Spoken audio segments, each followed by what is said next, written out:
Já, komið sæl, Sýnir Egils hilsa þessum sunnudegi sem öðrum. Svo berum við til núna í dag konudagurinn og hér eru 2 konur, það nýkjörum formaður Framsóknarflokksins, Lilja Dögg Alfreðsdóttir og Drífa Hjartardóttir. Snædal. Drífa Snædal. Drífa Snædal heiti ég. Já, fyrir ekki. Ég get ekki farið í gegnum þátt á hans að klúra þessu.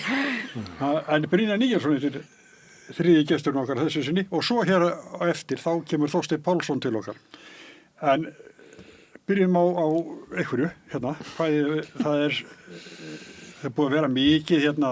Já, byrjum á kjörinu, já. Nýri formaður Framsóknarflokksins.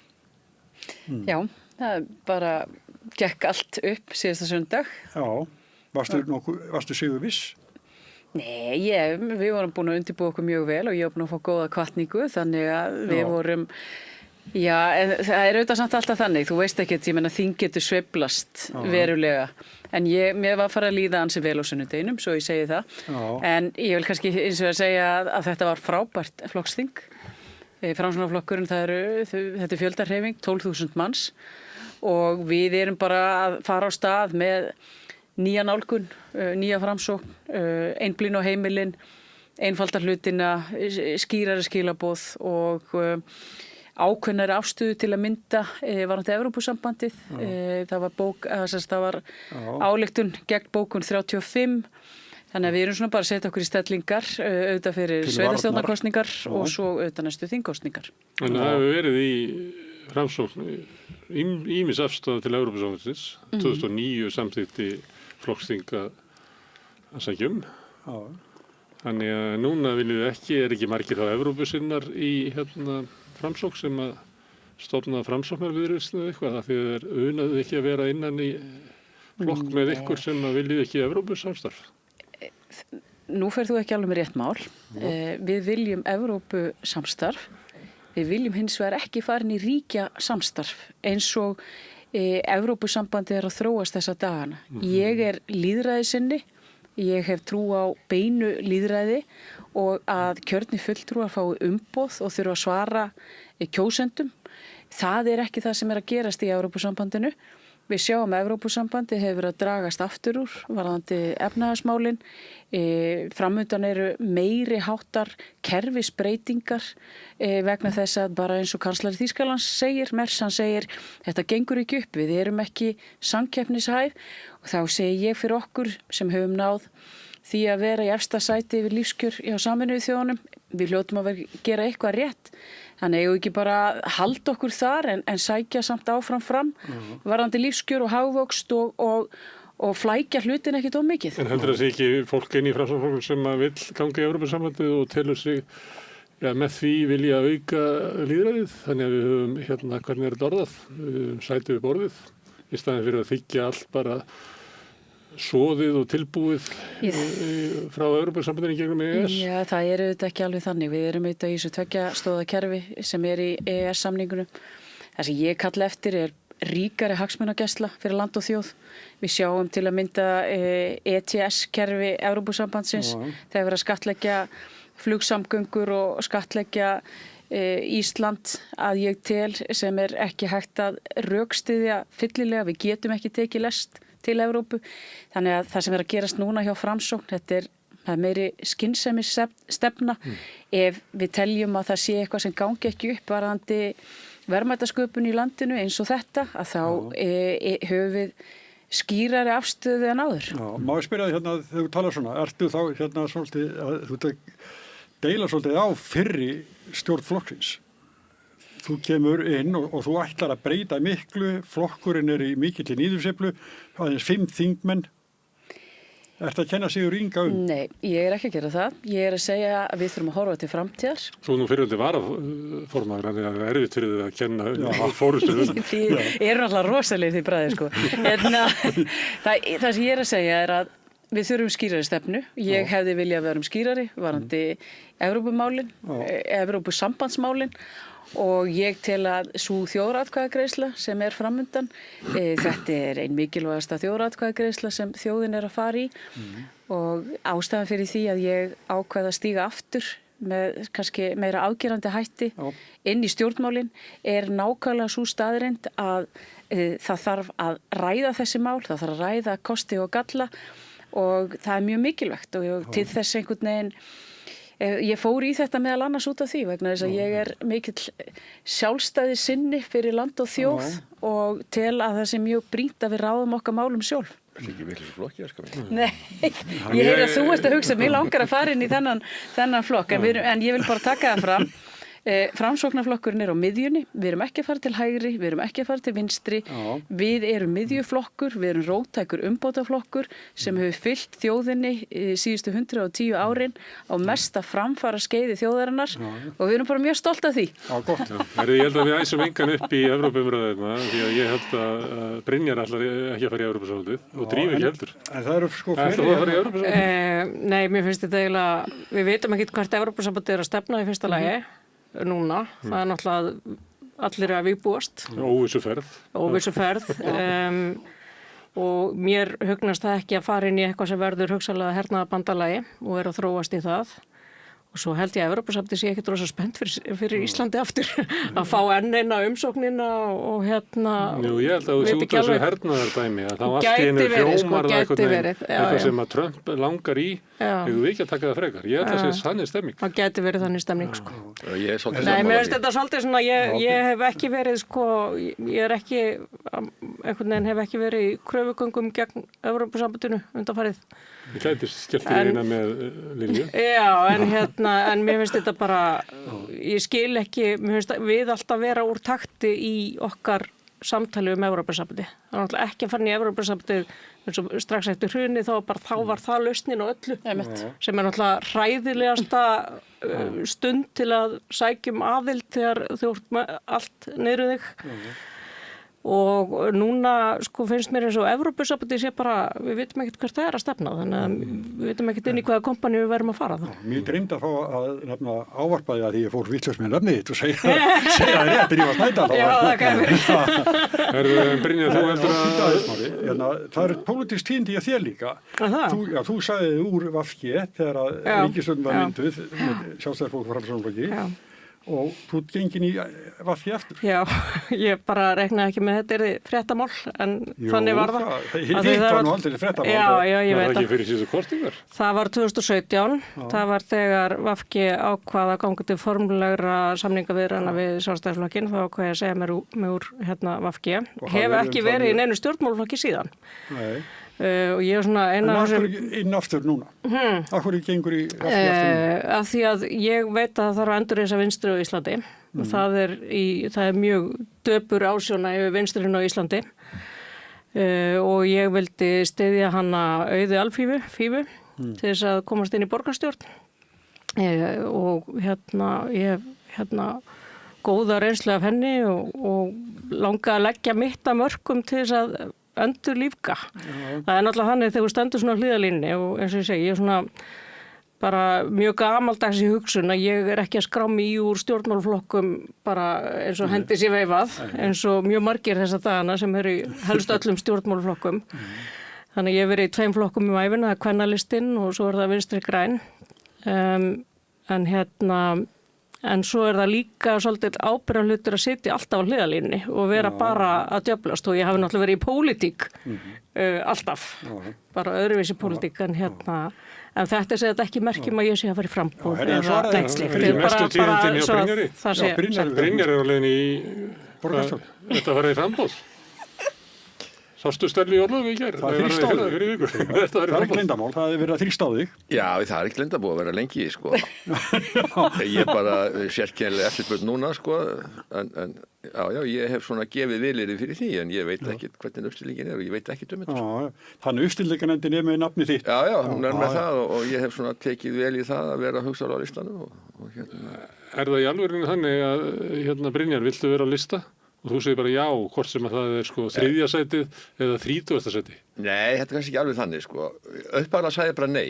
Ég væri bara hættur í pólitík sko. Var bara að sækja mann að starf og ætlaði bara aðra leið. Mikið rétt, ég veit þetta áður. Já, síðan er það bara þannig að mann er auðvitað andum hennar flokk og framtíð hans og ég tel það að það verði engin breyting í Reykjavík nema Sjálfstæðisflokkur komið vel út úr þessu kosningu. Það er bara mitt mat. Já. Og ég ætla bara að leggja lóða vogaskálar í því og ég reikna með að vera auðvitað framalega. Já. Við getum sagt kannski 3. sæti eða 4. sæti eitthvað fyrir. En af hverju býður ekki fram til fórustu? Það var leiðtókjur. Já, það búið að kjósa. Ég hefði getað gert það á sínum tíma. Já, viltu frekar vera svona... Já, baksusmaður. Já, svona besti vinur Aðal. Já, ég er mjög góður í því. Ég er bara mjög góður í það besti vinur Aðal, sko. Og ég hef alltaf verið það, sko. Stundum hér trana mig fram einhver staðar. Alltaf verið besti vinur Aðal. Já, ég mjög stákjætt að vera ekki. Þú hefur meira frelsi þannig, sko. Já, mikið rétt. Að minni ábyrgð. Minni ábyrgð. Frelsi til að ég greiddi atkvæði með þessu frumvarpi gegn betri vitundum og óbræði munni að geta sagt það. Já. Það er ekki stórt frelsi kannski. Já, þú gerir það þegar þú ert með einsplass meirihluta. Þú ætlar ekki að fella ríkisstjórnina á einu svona máli. Stundum verður bara undir í þínu flokki. Það er lýðræðslegt fyrirkomulag þingflokkurinn. Stundum verður bara undir. Og ég var oftar en ekki undir, sko. En ég fór ekkert úr þingflokknum eða ég, stundum fékkstu eitthvað frelsis að greiða eitthvað að setja hjá. En í þessu máli sem var stóra mál viðreisnar, bara ríkisstjórnin var undir í jafnlaunavottun. Og ég sagði bara, þetta er bara galið system og þetta mun bara gera okkur erfitt fyrir. Ég held að við erum að reyna á markmiðum með allt öðrum hætti. Þetta var bara risa mál. Og ég bara sagði, ok, ég verð þá bara að greiða atkvæði með. En ég geri það með óbræði munni og ég geri það með óbræði munni. Og það óbræði er ekki einu sinni farið að mér. En svo líka annað, þú sækir ásamt öðrum embætti dómara við Héraðsdóm Reykjavíkur. Þú ert metinn hæfastur og þá sagði þú bara nei takk. Já, það er að því að það breytist þetta dæmi. Þetta Það var líka bara setning, tímabundin setning. Það er svona minna mál að fara og dragast líka umsókn tilbaka. Það er ekki svo fleiri geti ekki unnið þetta starf, sko. Nei, það voru fleiri umsækjendur þarna sem taldust hæfir, þú bara hæfastur. Hann vildi fá svona mat, var það ekki? Ég var búin að fá það í fyrra. Ég var búin að fá það í fyrra. Ég þurfti ekki að fá það aftur. Já. En hérna til umfjöldunum, hvað gerir fólk í stjórnmálaflokki þegar flokkurinn er að fara eitthvað sem maður vill ekki? Þú greiðir atkvæði með óbræði munni, en þú ákveðst að fara úr VG. Já, það var náttúrulega allir með einhvern svona skurðapunkt, sko, og þetta var minn.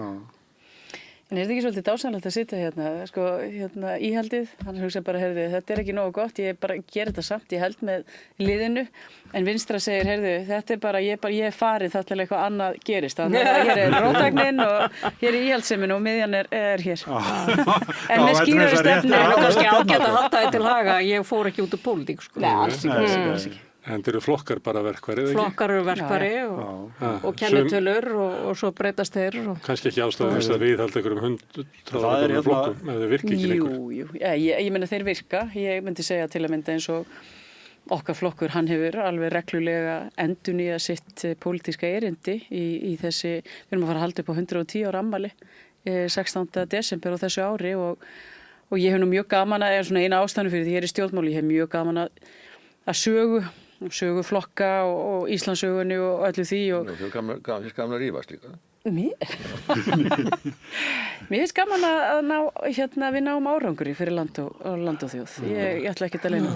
Ég verði að taka undir með þér, Lilja. Mér finnst sko, þú veist, það er ekkert alltaf lausnin að stofna nýja flokka og nýjar kennitur, skilur. En ég menna, flokkar eiga náttúrulega þróast og breytast og endurnýja sig. Jú, en flokkar eiga engar rétt á einhverju stefnu, sko. Ef þeir eru ekki að standa sig, þá geta bara myndast nýjir flokkar. Þinn flokkur er í alveg stjarnfræðilegu vanda, sem að hann er gömul svona tjaldbús sem að rúmaði alls konar sjónamið. Þú og Gísli Marteinn gátu verið í sama flokki og alls konar. En nú er það sem bara svo stemming ekki vera lengur. Og þið eru gamla tjaldbúðin en eru raunverulega með sko miðflokkinn öðrum megin sem að þú myndir örugglega sóma vel inn í. Þú heldur það, já. Og viðreisn megin sem að Gísli Marteinn örugglega sóma sig vel inn í. Og þá er spurningin eftir svona tilkvæsi þá að vera viðhalda þessari gömlu tjaldbúð. Já, ég meina þetta er alveg bara valid spurning sko í sjálfu sér. Ég auðvitað horfi á það að miðflokkurinn er, ég ætla að kalla hann sko, framslagflokki spæriskó, eða spærifötunum. Þú ert aðeins að fara betur yfir þetta hér á eftir. Já, ég meina, það er margt, ég er sammála þeim margt, ég get ekki að vera sammála viðreisnarmönnum eitt og annað, skilur við. eins og... Já, ég meina, þegar þeir tala frelsi og sem þeir tala en efna lítið, en ég meina, ég get alveg tekið undir málflutninga þeirra mörgu leyti og ég get tekið undir málflutninga Miðflokks mörgu leyti. En Sjálfstæðisflokkurinn eini sem bara með gömlu góðu sjálfstæðisstefnuna sem ég aðhylltist og aðhyllist sem þið getið fundið ferða asnalega og allt það. Og þá ég bara í því flaggskipi, sko. Það er svolítið stór spurning hvort að það ekki samanlega bara leggja Sjálfstæðisflokkinn af. En ég meina þetta svolítið vandamál Sjálfstæðisflokksins í landsmálunum. Hvernig hann á að geta auki fylgi sitt með annars vegar Miðflokkinn öðrum megin og Viðreisn þínum megin. Það er bara... Ég vissum að þetta ábyggilega verið að fjallum þetta bara í MBA-námi í HR, þú veist hvað myndu þið leggja til þess að Sjálfstæðisflokkur myndi gera í þessu stöðu? Men hvernig var Vinstri-hreyfingin áður í þessu? Var hún ekki bara með marga flokka í þessu? Já, og þá ykkur fannst það hlægilegt. Hægra megin og vinstra megin við einhvern. Ykkur fannst það hlægilegt. Já, miklu hlægilega á þeim kantinu. En ekki jafnlega okkar kanti, sko. Já, nú verið sprettir hjá hægrinu líka eins og borgarflokkurinn. Jó, það verið svona tilfellandi sprettir. Þú nefnir hérna sjálfstæðisstefnuna sem oft nefnd hérna. Og minn stundum langar maður að spyrja, hvað í veröldin það? Má ég pröfa að spyrja, Lilja, þú gaman að sögunni, hvað sjálfstæðisstefnan? Sjálfstæðisstefnan og flokkurinn auðvitað, hann kemur auðvitað til vegna Frjálslyndaflokksins og Íhaldsflokksins. Já, fyrir svo langan lengur. Já, stofnaði 29 og það sem felst auðvitað í því að þegar var verið að setja flokkakerfið upp á Jónasar Hriflu, að þá sá hann það fyrir sér að það væri flokkur, bænda og kennara sem var Framsóknarflokkurinn á miðjunni og svo væri flokkur, eins og það var nefnt á sínu tíma, auðvaldsins og atvinnulífsins og svo ég bara fara alveg þarna aftur í söguna og þá var svona sjálfstæðisstefnan bæði það tengdist á frjálsara atvinnulífi og svo auðvitað sem tengir bæði Framsókn og Framsókn og Sjálfstæðisflokkin auðvitað þessi skýra stefna í sjálfstæðismálum þjóðarinnar. Hvernig fannst þið þetta? Mér finnst það mjög gott, sko. Menn vera, 7,3, sagðan. Já, en málið menn vera að vita, hvernig Sjálfstæðisflokkur verður til. Þetta var eiginlega ekkit Frjálslyndarflokkur og Íhaldsflokkur. Frjálslyndarflokkurinn var bara einn maður, sko. Það bara gamli Íhaldsflokkurinn, sko. Og hann stofnaður til þess að slíta sambandi við Dani endalega. Þess vegna heitir hann Sjálfstæðisflokkur. En var það ekki gamli Sjálfstæðisflokkur? Við slegum að segja frá því að það búið. Ég veit það, en við erum í sömu sjálfstæðisbaráttunni. Við erum í sjálfstæðisbaráttunni hvað ESB. En það nýlenduveldið? Það nýja nýlenduveldið. Hvað heldur þetta sannlega nýlenda? Ertu ekki sammála því? Nei, ég meina, Sjálfstæðisflokkurinn þannig verður hann til og hann snýst þetta bara þetta. Frelsi í atvinnulífinu, eignaréttur, allt sem þið hattið hérna á þessari stöðu, sko. Og við erum bara sannfærum það að velferð framtíðarinnar bara bundið við þetta, hvað sem okkur líka betur að vera. Við trúum þessu og við erum sannfærum það. Ef stórfyrirtækin hafa það gott, þá hefur almenningur það gott. Ekki stórfyrirtækin. Nei. SA fyrst og það bara fyrir stórfyrirtæki. Já, megin hluti atvinnulífsins bara lítil og meðalstór fyrirtæki. En SA hefur voða lítinn áhuga á litlum og meðalstórum fyrirtækjum. Það getur vel verið. Það snýst ekki SA, það snýst stefnu Sjálfstæðisflokksins, og þessi fyrirtæki séu öflug, séu samkeppnishæf. Það snýst þetta. Það nú verið að beintengja, Bjarni Ben að fara hann inn í Samtök atvinnulífsins. Það bara beintenging. Já, ég meina, ef ég var í stjórn Samtök atvinnulífsins, var ég himinlífandi með þetta, maður sem þekkir nákvæmlega allt í kringum rekstur ríkisins síðustu 15 árin eða hvað það sko. Það skiptir ekki máli. Ég myndi bara fagna komu slíks mann þó hann hafi verið formaður stjórnmálaflokks. Er ekki saman þessu? Ég bara frekar jákað alltaf, sko. En það sem ég vildi kannski aðeins, það sem þessi stæðstu mál núna sem eru framundan, að þau eru auðvitað umræðan hvar við ætlum að staðsetja okkur, Ísland. Og ég sammála drífu á þýlitinu til að óvissuferði núna í utanríkismálum, hún mjög mikil og við það sem að gerast í Evrópu að það mjög merkilegt að Christine Lagarde, bankastjóri Evrópska Seðlabankans, hún hættir fyrr en hún ætlaði sér, sem klár vísbending það að þau gerir ráð fyrir því að Baron Mardella, sem fyrir Le Pen, flokk Le Pen, að þau búast mögulega við því að hann nái völdum og þá eru þetta Frakkland að fara að breytast mjög mikið. Hann segir, Bardella segir, hann vill í raun og veru að Frakkland fari úr orkupakka Evrópusambandsins og hann segir við höfum ekki lokað hér neinum kjarnorkuverum, við erum að borga miklu hærra orkuverð sem dregur úr samkeppnishæfni Frakklands og þetta verða mínar tillögur leiði ég næstu ríkisstjórn. Það sem er að gerast í Þýskaland er ekkit ósvipað. Alternative for Deutschland er að mælast mjög hátt. Ég held að þetta séu stefnur og straumar sem er ekkit endilega eiga mjög mikið sameiginlegt með Íslandi. En það sem er hins vegar að gerast er að ég hef þá sýn að þjóðríkið, það er að segja að það sé best að Íslendingar ráði mest sínum málum.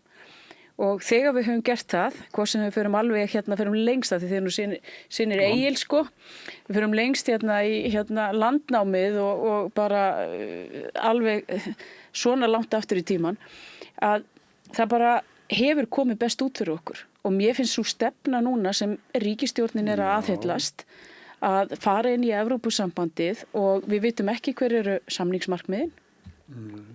Við vitum ekki hvenær atkvæðagreiðslan verður. Nei, ekki nema að spyrja, sko. Við vitum ekki hvenær atkvæðagreiðslan verður. Nei, hver er samningsmarkmiðin það er bara að reyna á það þegar að því kemur. Já, en er það... Ef að þjóðin vill að það haldi svo fram. En er það þannig? Ég er bara ekki droslega hrifin af einhverju bjölluhatti. Og ég er heldur ekki hrifin af því að það sé kosið og ég held að við getum öll verið sammála um það að ef Viðreisn og Samfylkingin hefðu sett Evrópusambandsvegferð á dagskrá þeirra kosninga. Ég bara get fullyrt það að þær kosningar hefðu ekki farið eins og þær fóru. Forsætisráðherra sagði, það er bannað að plata. Ég ætla að setja efnahagsmálin, númer 1. Já. Og ég ætla ekki að láta einhverja Evrópusambandsvegferð trufla það. Ekkert að þessu stenst. Jú, nei, hún ætlar að setja þetta á dagskrá. Er ég að fara að gangi framsókn eða þú gangið Sjálfstæðisflokk? Ég er alveg sammála. Þú hefur nú sagt að þú sért mjög oft sammála mér. Nei, ég bara, ég ætla ekki að blanda mér inn í þetta. Ertu að En þessi flokkar sem þú nefnir, þjóðfylkingin í Frakklandi og valkostu fyrir Þýskaland, þetta eru svona Evrópuskeptískir flokkar. Er þetta ekki bara flokkar sem eru á ég meina... Hvernig finnst þér þessi flokkar? Þú ekki kjósa þjóðfylkinguna í Frakklandi? Ég veit það nú ekki. Ég er ekki góðan íhaldsflokk þar. Hann er ekki. Nei, ég meina... Góðlistarnir gamlu. Ég held að sumt, þetta er svona svip á miðflokkun. Þau taka upp svona mál, ákveðin skynsemi. Þeir benda á gallana og við verðum að gera eitthvað. Menn hafa alveg farið á taugum hérna í Evrópu, allir svona mið- og hægri flokkar og vinstri flokkar líka. Svo kemst þessi Meloni til valda, sko. Þau eru ekkert að fara út úr Evrópusambandinu. Það er engin breyting nema að þau taka á svona ákveðnum málum. En það er ekkert lýðræði í hættu, það er ekkert fasíl samfélag. Þetta er bara einhver svona, ekki vinstriflokkur, svona skynsemisflokkur. Ég get alveg kosið Meloni á Ítalíu, ég hugsa það. Ég er alveg sem myndi gera það. Þú er svolítið svona, þér finnst þú flott. Já, mér finnst það svolítið flott. Og hún segir hlutina beint, þú er ekkert að fela sér, sko. Já, en er í lagi við hvílum pólitíkin aðeins? Já. Erum við ekki komið til að ræða pólitík? Nei, förum aðeins yfir í þetta hérna... Það er pólitík öllu, sko. Hérna, þetta nýja barnaverndarmál og viðbröðum við því og flís. Þetta er ekki beint undir ykkur eða hvað? Jú, það er að segja að við erum náttúrulega ekki opinber stofnun en við þjónustum brotaþola kynferðis og kynferðisofbeldis. Já. Það er svona 14% af þeim sem koma til Stígamóta eru karlar. Já. Og má ég spyrja hvort einhver af þessum hafi komið til ykkar? Mér skilst það, en það er bara ágætt að upplýsa það. Ég veit ekki hverju koma til Stígamóta. Ég er ekki með nöfn og kennitölur á því fólki. Nei, ég var ekki að byrja það. Nei, þú veist, þannig að ég set alveg svona mörk þar, sko. Já. En hérna, við höfum haldið utanum brotaþola hópa. Þetta er svolítið sérstakt af því að það er líklegri að kallar komi út af einum geranda í einhverjum hópum. Við erum búin að vera með svo mörg þannig mál. Við vorum með Landakotsmálið, við vorum með Skeggjamálið, Karlsvignismálið. Hérna, svona einn þekktur gerandi margir brotaþolar og það er náttúrulega þessu og við höfum haldið utan heilu hópana og ég vil sérstaklega tala skeggjamáli að því nú leikur fyrir hérna vonandi við komið fyrir spurn á þingi sem sagt hvað á að gerast þar. Það er skeggi hérna kennari í lögregluskóla sem að misnotaði drengi áratugum saman og við höfum svona verið að tala þeirra máli á þeirra ósk og það er náttúrulega eitthvað sem við gerum mjög oft, tala máli fólks að ósk þeirra. En svo bara, maður ánáttúrulega ekki að vera hissa, en maður verður samt alltaf hissa þegar kom upp svona mál aftur og aftur. Mér finnst þetta vera svo nýlegt mál. Við erum að tala lok 8. byrjun 9. áratugarins og eitthvað fram eftir. Einhvern veginn hélt maður að það hefði svona gengi betur. Gengi betur þá sko að það var byrjuð umræða Stígamót eru stofnuð 1990 skilur til að afhjúpa þessa umræða allar. Þú veist, á þessum tímapunkti þá áttu að vita að það er ekki bara Steingrímur Njálsson sem var barnaníðingur Íslands skilur. Þetta var viðtakara og gerist inn á stofnana og heimila. Þannig að en alltaf þegar svona kemur upp að þá er það ekki bara brotaþolar þessa sem sækja til Stígamóta, heldur hefur þetta áhrif á bara marga brotaþola sem sækja sér í kjölfarastöðni. Og kannski hvílir þetta lengi sálega þeirra sem að fyrir verða. Og oft er það þannig ef að það koma upp einhver svona mál í fjölmiðlum, þá er það líka, sko, ef að þitt mál ratar í fjölmiðla, þá getur það verið mjög erfitt fyrir þig og þá reynum við að forgangsaða inn á Stígamót líka af því að það er auka álag og hérna, og jafnvel þó að við komandi í viljið að segja já við því, sko, það getur séð eftir því seinna eða bara, þú veist, tilbúin til úrvinnslu og hefur jafnvel verið hjá Stígamótum svo blossa máli upp í fjölmiðlum, þá kemur bakslag í líðan. En við höfum verið að gera mjög vel við kallmenn eins og konur. Við erum með sjálfshjálparhópa sérstaklega fyrir kalla. Við erum með kallkyns ráðgjafa. Það er endar, þú veist, köllum líður ekkert endilega betur að fara til kallkyns eða kvenkyns ráðgjafa. En þú veist, þeir hafa mögulega á því. Og svo erum við með strákakvöld þar sem eru svona opin kvöld eftir útbúin í sjálfshjálparhópurum. Þannig að það er bara, við þjónustum öll kyn, bara mjög vel. En þetta er náttúrulega mál sem er svona óþægilegt og við viljum ekki. Þetta er bara... Hver vill þetta? Það sem ég kemur kannski mest á óvart í kringum þetta mál, sko, eftir að Breiðavíkurmáli kom upp og Laugaland og ekki tegist. Svo kemur allt í núna. Meðan sko sveiflan var og allir að tala þessi mál og kemur ekki núna. Ég held við getum alveg verið fullvissum að við erum ekki komið öll mál upp á yfirborðið. Nei, við lifum bara í þannig samfélagi að því miður er þetta bara þannig og ég er bara samt mjög hissa ef það er rétt sem kemur fram í fréttum að það er búið að benda einhver leyti á þetta og ekki brugðist við. Það er mjög sérstakt sko. Og það ekki við hinmáli líka. Það voru, við hefðum átt að geta hlusta betur sko. Alveg örugglega.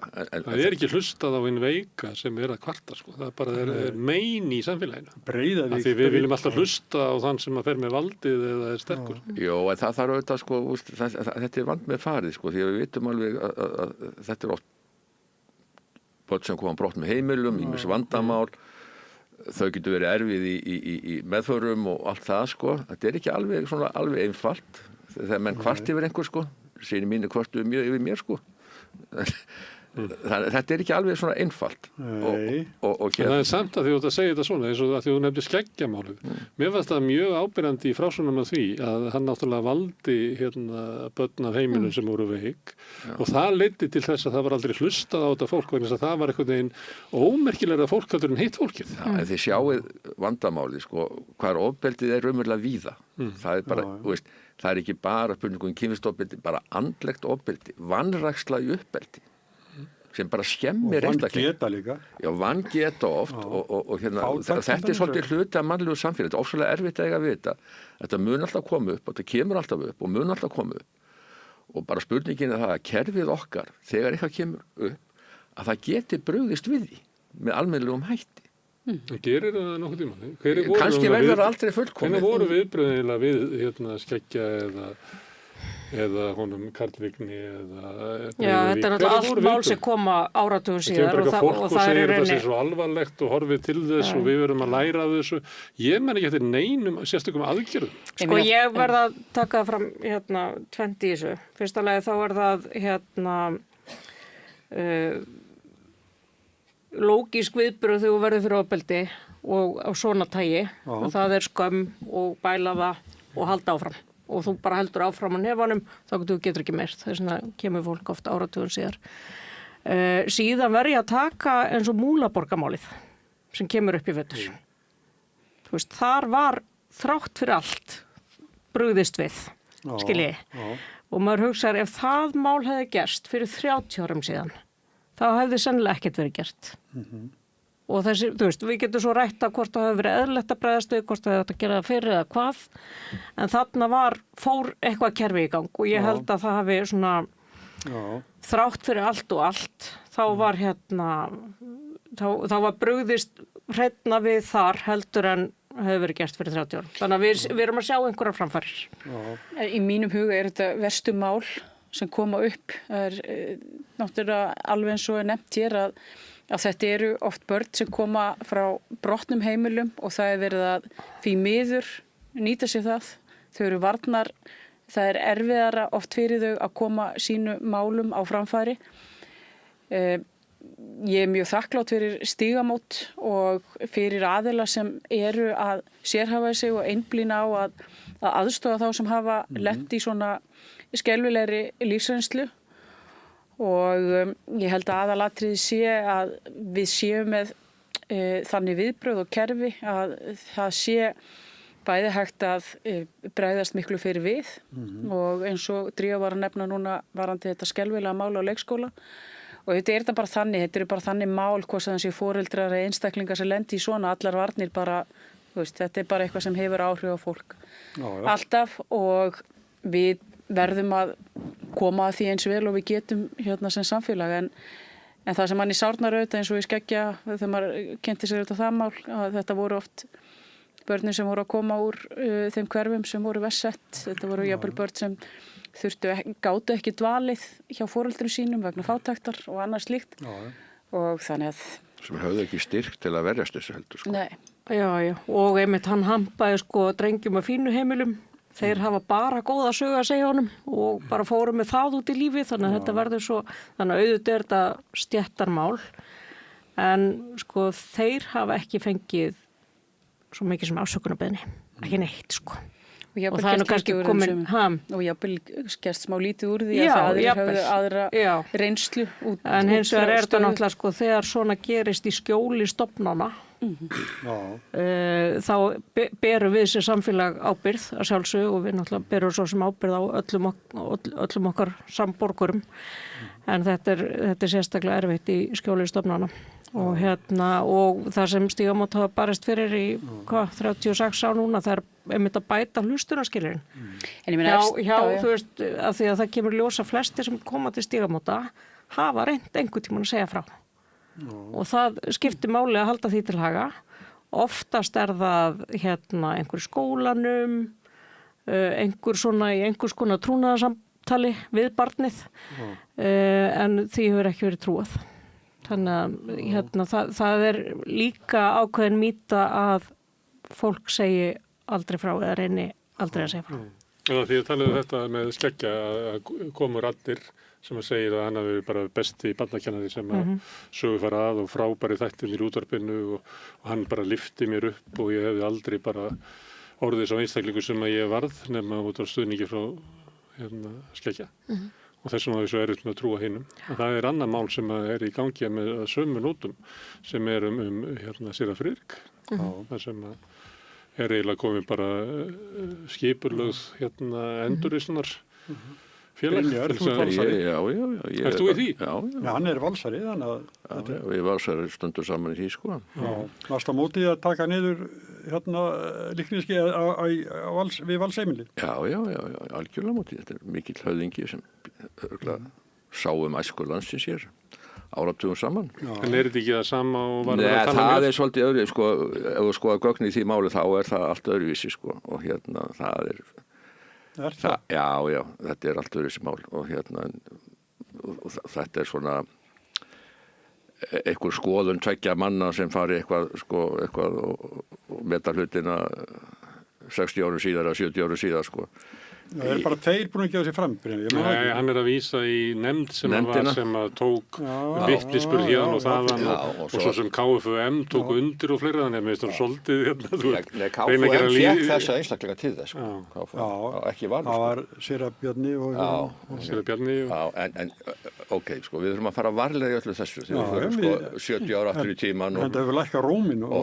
maður sem var með mörg þúsund börn á hnénu og það einhver sem segir eitthvað af þriðja manni mönnum fannst skríti bara að einhver kall skildi hafa áhuga á drengjum og velferð þeirra bara strax gerði með fólk tortryggið en ég held að menn hafi farið mjög fram á sér í því máli en það lítur auðvitað allt öðruvísi út heldur í skeggjamáli En ég held að þessi sömu elementa sem að ef þín frásögn af einhverju broti að ég vefengina með því að koma með frásögn á sama manni þar sem hann reyndist mig vel.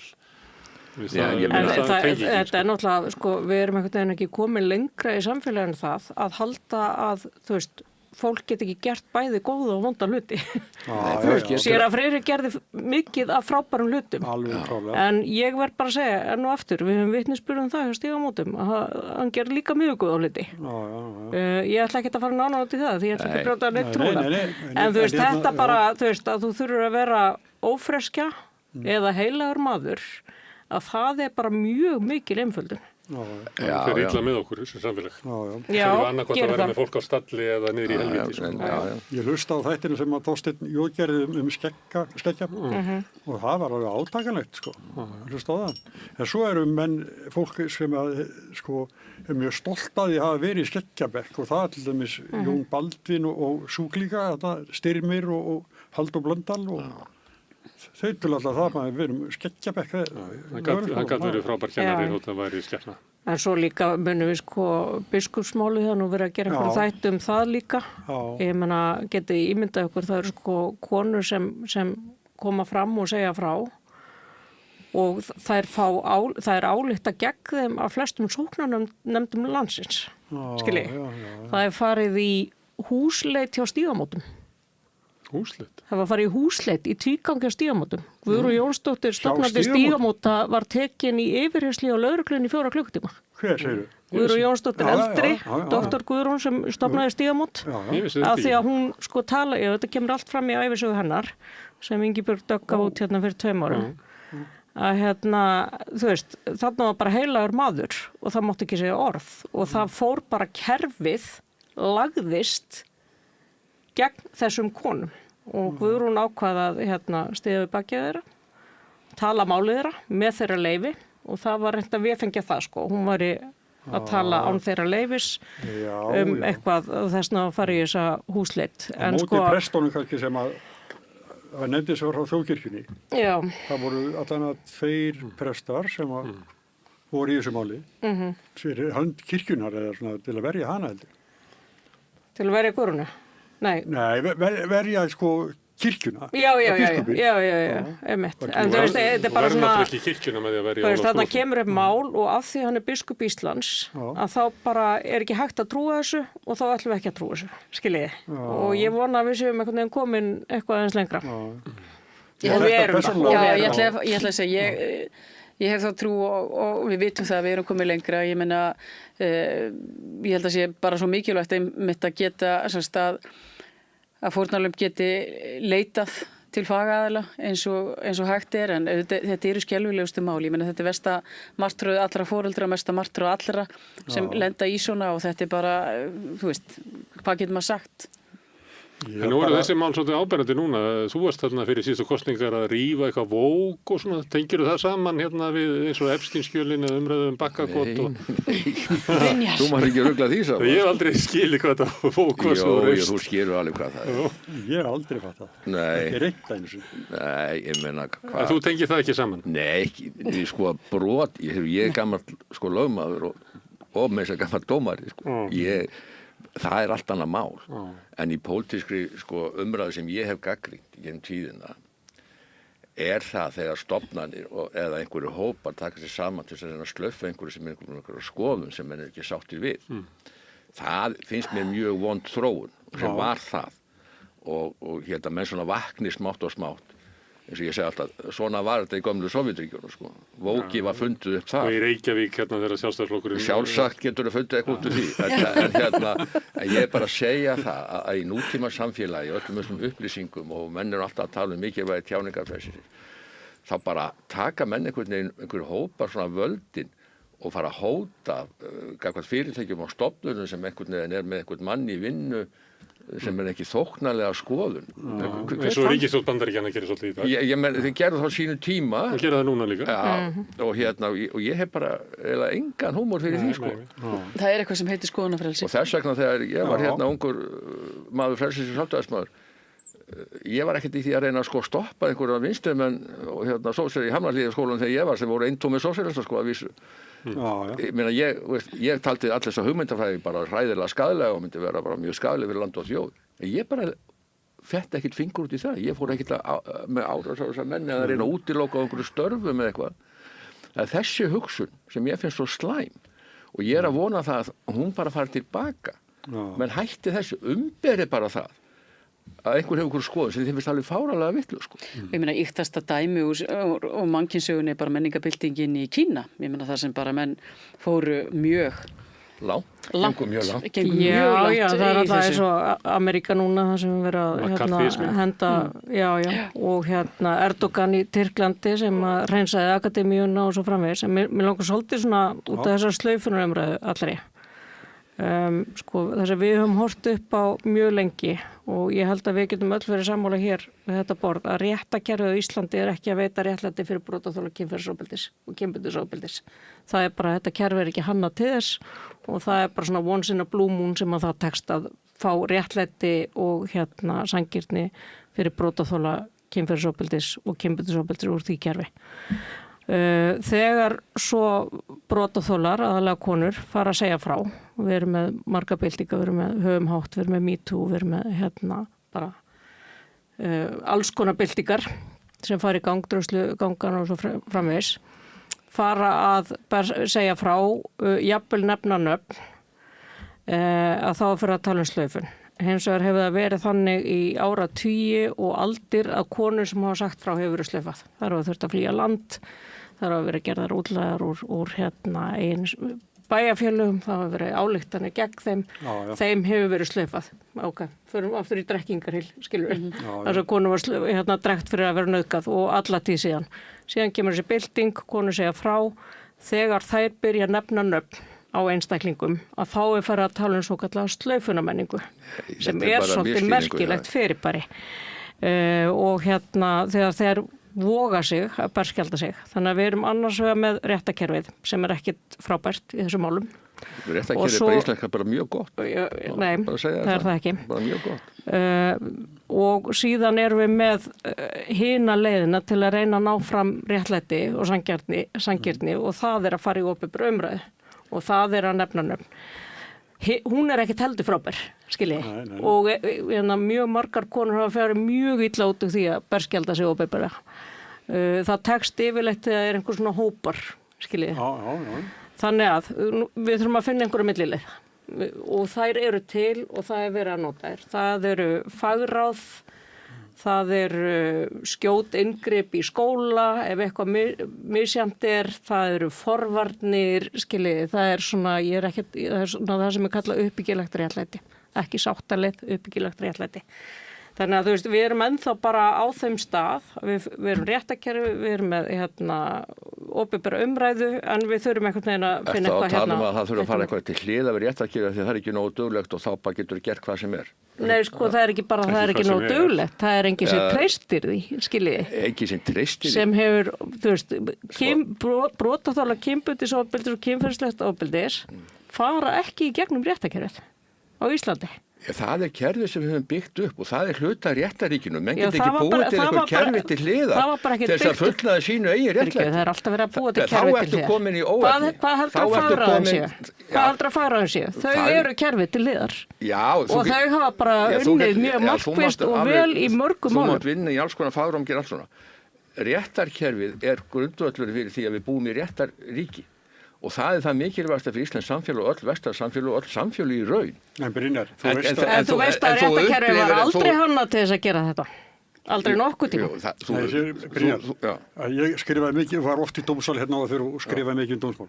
Og þá var það þannig, að til dæmis kynferðisglæpum, þá þótti fólki vont að það væri ekki, þá sko ríkisvaldið eða saksóknari komið með málið, en ekki fórnarlambið. Já, þetta ekki engamál þess. Nei, einmitt. Og svo líka til dæmis aðstandur fólk sem hafi verið drepið, verið myrt. Að því fannst einhvern veginn stundum að þau ættu þátt í sko... Ég skil alveg þær tilfinningar. Já, þú hefur eðalvist heyrt þetta oft. 100 sinnum. Og ég er búin að vinna í þessu kerfi með alla minn starfsferð meira og minna fyrir öll þingstörfi. Ég er bara að segja það að þetta er ekki, sko brot, er ekki engamál þess sem verður fyrir brotinu. Nei. Þetta er almannahagsmunamál. Það er mikilvægt að þeir sem brjóta af sér sæti ábyrgð. Og það er mikilvægt að þetta kerfi virki. Ég held að drífa sig einmitt að tala þetta vegna þess að þessi almannahagsmunamál nákvæmlega ekki. Sem að dómskerfi getur ekki varið almannahagsmunina á því að taka rétt á kynferðis... Það tekur alveg rétt á því. Því er bara falið ákveðin... Það er kerfið okkar. Í staðan fyrir að menn tóku bara næsta mánu og hengdu upp í tré í villta vestinu að því það var á fullnaði réttlæti. Já, en ég held að við séum samt sem áður, sko, réttarkerfið er auðvitað hornsteinninn í öllu því sem við erum að gera í okkar samfélögum. En ég held að það sem við erum hins vegar líka svolítið að tala um, að við höfum alveg séð það, að fólk er ekki að leita til þess og eitthvað sem á að vera eins og talandum bara það sem er nýjasta máli sem við erum að tala um eða skeggja.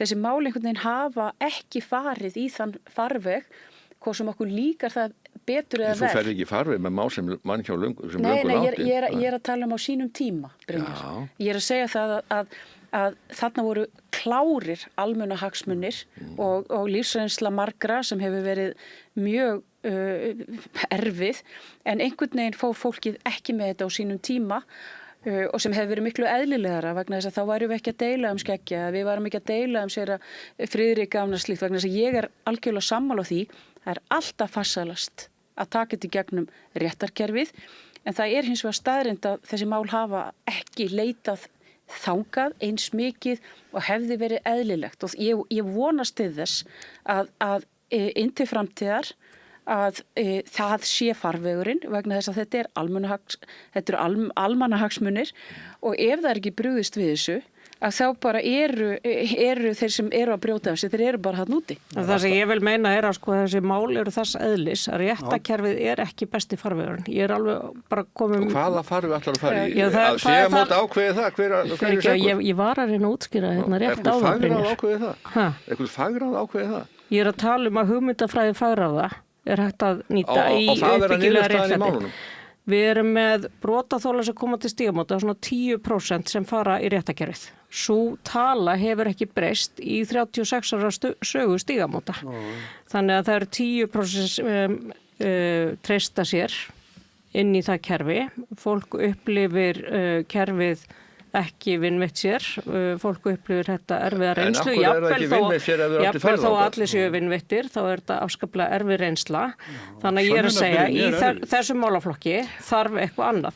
Svo getur líka verið að þetta eru oft mál innan fjölskyldna, þú vilt kannski ekkit endilega að gerandiðin fari í fangelsi, þú vilt ekkit endilega opinbera nafn hans, skiljiði, þú vilt kannski fá einhverja aðra lausnir og þá svo ég mati ykkur og þig aðalega Brynja með teskeið á því hvernig þetta getur virkað. Við erum með farsæl mál þar sem í Háskóla Íslands, segjum svo, einhver maður brýtur á konu sem er svona algengasta formið þó að sé ekki algilt og það er farið fyrir fagráð og fagráðið kemst að þeirri niðurstöðu ásamt aðilum máls, bara hvað er hægt að gera fyrir þig, hvað upplifir þú sér réttlæti, viðkomandi fær viðurkenningu og brotamaðurinn passar að vera ekki í sömu byggingu á sama tíma og viðkomandi brotaþoli er í tímum. Það er bara besta mál ef aðilar geta leyst mál fyrir utan dómstóla. Ég ger enga sem Fyrir gefðu Brynjar, hvað var ég að segja? Þú var að lýsa því. Bara, viltu gjöra svo heila slaka og stökku ekki um neða þér leið og ég að reyna að útskýra fyrir þér og ég held við ættum að geta verið sammála þetta með sér, í alvöru. En Hérna bara var vinstri og hægri að mætast einhvers ég veit, þú veist, og bara verið að gera mér upp eitthvað. Nei, það bara sé árás alltaf á réttarkjör því að þegar mál fara þangað þá gilda bara ákveðna reglur. En er þetta Já, ekki ég er að segja aðeins það, þær reglur eru mjög erfiðar fyrir þennan Þú málaflokk. segir svo að bara 10% þeirra sem brotið innhjá myndu kæra málið. Myndur ekki telja það að vera bara eitthvað alvarlegt vandamál í réttarkerfinu? Eða þú myndir ekki sitja hérna og segja að réttarkerfið er einn rétti farvegur fyrir innbrot. Þú myndir ekki halda það fram. Nei, ég fór ekki í réttarkerfið þegar stólið að mér heilum bíl og setti í skip sem fór til Rússland, af því ég vissi að það hafði enga þýðingu, af því að skipið að koma út fyrir landhelgina, Nei, auðvitað fullt af málum sem auðvitað bara ekki kærð, menn bara afplána það, þeir vita það að það liggja ekki fyrir einn gögn og það verður aldrei upplýst. Þannig eru bara mál. Ekkert nýtt í því. Þetta er ekkert sérstakt við eina tegund brota, og ég segi bara hins vegar, ef mál koma fyrir dóm, sem eru alvarleg mál, sem ég finnst vera alvarleg mál, þau eiga öll að koma fyrir dóm. En þau gera það ekki. Nei, þau eiga að vera það, vegna þess að þetta er ekki engamál aðeirlega sjálfa. Mér finnst þú tala svolítið eins og svona tölvumenn segja stundum þetta á að virka eða virka bara ekki neitt. Jú, þetta bara virkar ágætlega. Líka bara þessi mál eru þess eðlis að það er yfirleitt engin vitni. Það er ekki tekið tillit til afleiðingabrotana. Þannig að þessi mál eru og síðan eru með brotaþola sem sést að tekur skömmina, kvíðan og ábyrðina yfirleitt á sig og það er lengi að vinna úr. Við getum rætt þetta endalaust. Þannig að þessi kerfi, þetta kerfi er bara ekki hannað til að taka á þessum málum og þess vegna held ég að við ættum að koma upp mannúðlegra, betra kerfi, við eigum að reyna það af því að núverandi staða. Niður í þessum málum?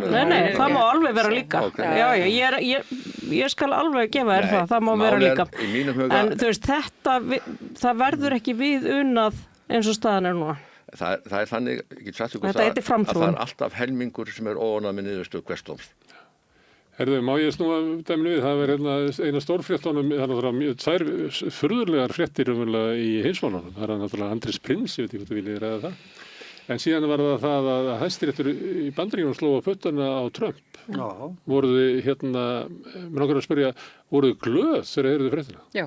Ég skal bara segja það já, ég var mjög glöð að sjá það en ég vissi auðvitað líka að það er skammgóð ég vissi að það væri bara cirka kannski 2 mínútur í það að hann myndi svo segja, heyrðu, mér er bara alveg sama, ég er bara komið með nýtt og nú er hann búin að setja 15% tolla á, það var eins og drottningin í sögunni sem að bara yfirtrompar alltaf það sem hún segir. Já, og ég held að við erum bara svona einhvern veginn stödd í, sem sagt, ef ég ætla að fá að sletta, í season 2 af Trump og þetta er í raun og veru bara svona raunveruleika þáttur sem við erum öll stödd í og ég er nú bæði menntuð og hef unnið í Bandaríkjunum og dvalið þar langdvölum og við vorum með krakkana litla í Bandaríkjunum þannig að mér er mjög hlýtt í Bandaríkjunum, svo ég segi það.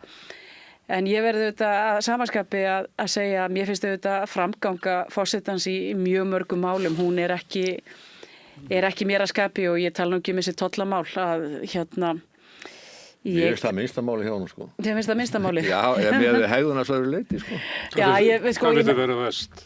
Nei, maðurinn kann enga manna sig, hann kann ekkit að umgangast aðra, bara eins og naut í flægi og ég meina hann er ekki með góður hlustun eins og sem. Nei, ég meina, það getur verið að sé að gera eitthvað gott fyrir Bandaríkin og ég held að sé að gera best fyrir Evrópu með það aðeins að vekja þá til umhugsunar, Já, ég er sammála því. En maðurinn er bara eins og hann er og í mínum huga teldi hann geti náð miklu meiri árangri ef hann bara kæmi öðru sér fram. Þeir sumt að viti sem er að gera? Já. En svona blærin og stílinn á einhvern veginn, það bara færðu þau fleiri á móti, heldur kannski 11 fengir. En þetta er náttúrulega rísa eða svona herferð til uppgangs bara ruddaskapar í samfélaginu. Mér finnst það að vera smitandi, mér finnst það að vera svolítið ruddalegir. Svo finnir þið svo mikið spuni kringum þetta. Það er alltaf að vera að spuna, hvað hann er æðislegur, hvað hann er að gera fram til þetta. Svona minnir mig á ríkisstjórn Íslands núna, það er svona spuna meðstæður og hérna hvað eru frábær og hvað er mikið verkstjórn og hvað eru ná miklum árangri og svo hvað hefur gert sko. Þetta er svona nákvæmlega sama eins og hérna sko. Það er nú að renna saman bara Trump og Bandaríkin bara í þjóðaröryggisstefnunni, það var þetta meira og minna hann persónulega, þannig að þó að mig sko finna svona populískum einkennum Kristrúnar Frostadóttur þá er hún bara 0,5 og hann er 6.000. En mér fannst þess að ræða Rubio alveg frábær. Fannst það? Já, mér fannst hún algjörlega frábær. Hann hvítið yfirbyrða Nei, hann er bara að segja hlutina nákvæmlega eins og þeir eru og segja, við stöndum saman, þetta er vestrænt lýðræðiskerfi sem við ætlum að bjarga, mér finnst það frábæra. Gegn lituðu fólki? Nei, ekki gegn lituðu fólki. Þú er ekki hlustað á hann? Jú. Þetta er bara tekur ekki eftir að þú ert hvítið kannski tek ég ekki bara eftir því en mér fannst þetta bara, hann var að segja Evrópu nákvæmlega hvað þeir eru að hugsa í þessu hvað Evrópa þarf að gera og ég held að bara að sé margt til í því sem ég var að segja sko, aðeins aftur á Trump, ég meina það koma út tölur hagvöxt í lokvikunar ekki góðar og hvað er að fyrsta sem hann gerir bara svo ég hérna taki undir það sem Brynjar er að segja hann bara húðskammar opinbera starfsmenn fyrir það að það þurfti að loka alríkinu. En af hverju var alríkinu loka? Jú, því var loka vegna þess að það var ekki hægt, þeir komist ekki að einhverju samkomulagi. Þetta er einhvern veginn, sko, ég held bara þessi efnaðarstefna sem hann er að reka, hún verður ekki til þess, sko, hún mun ekki valda því að hagvöxtur aukist. Hún setur á ákveðin svona verðbólgu þrýsting vegna þess að það er verið að draga úr vinnuafli á vinnumarkaðnum. Ég heyri það til dæmis á vinum mínum í Minnesota sem segja að það er bara mjög erfitt að ráða inn í störf vegna þess að þessi harða innflytjendastefna, hún hefur bara búið til skort sem setur þá þrýsting á verðbólgu.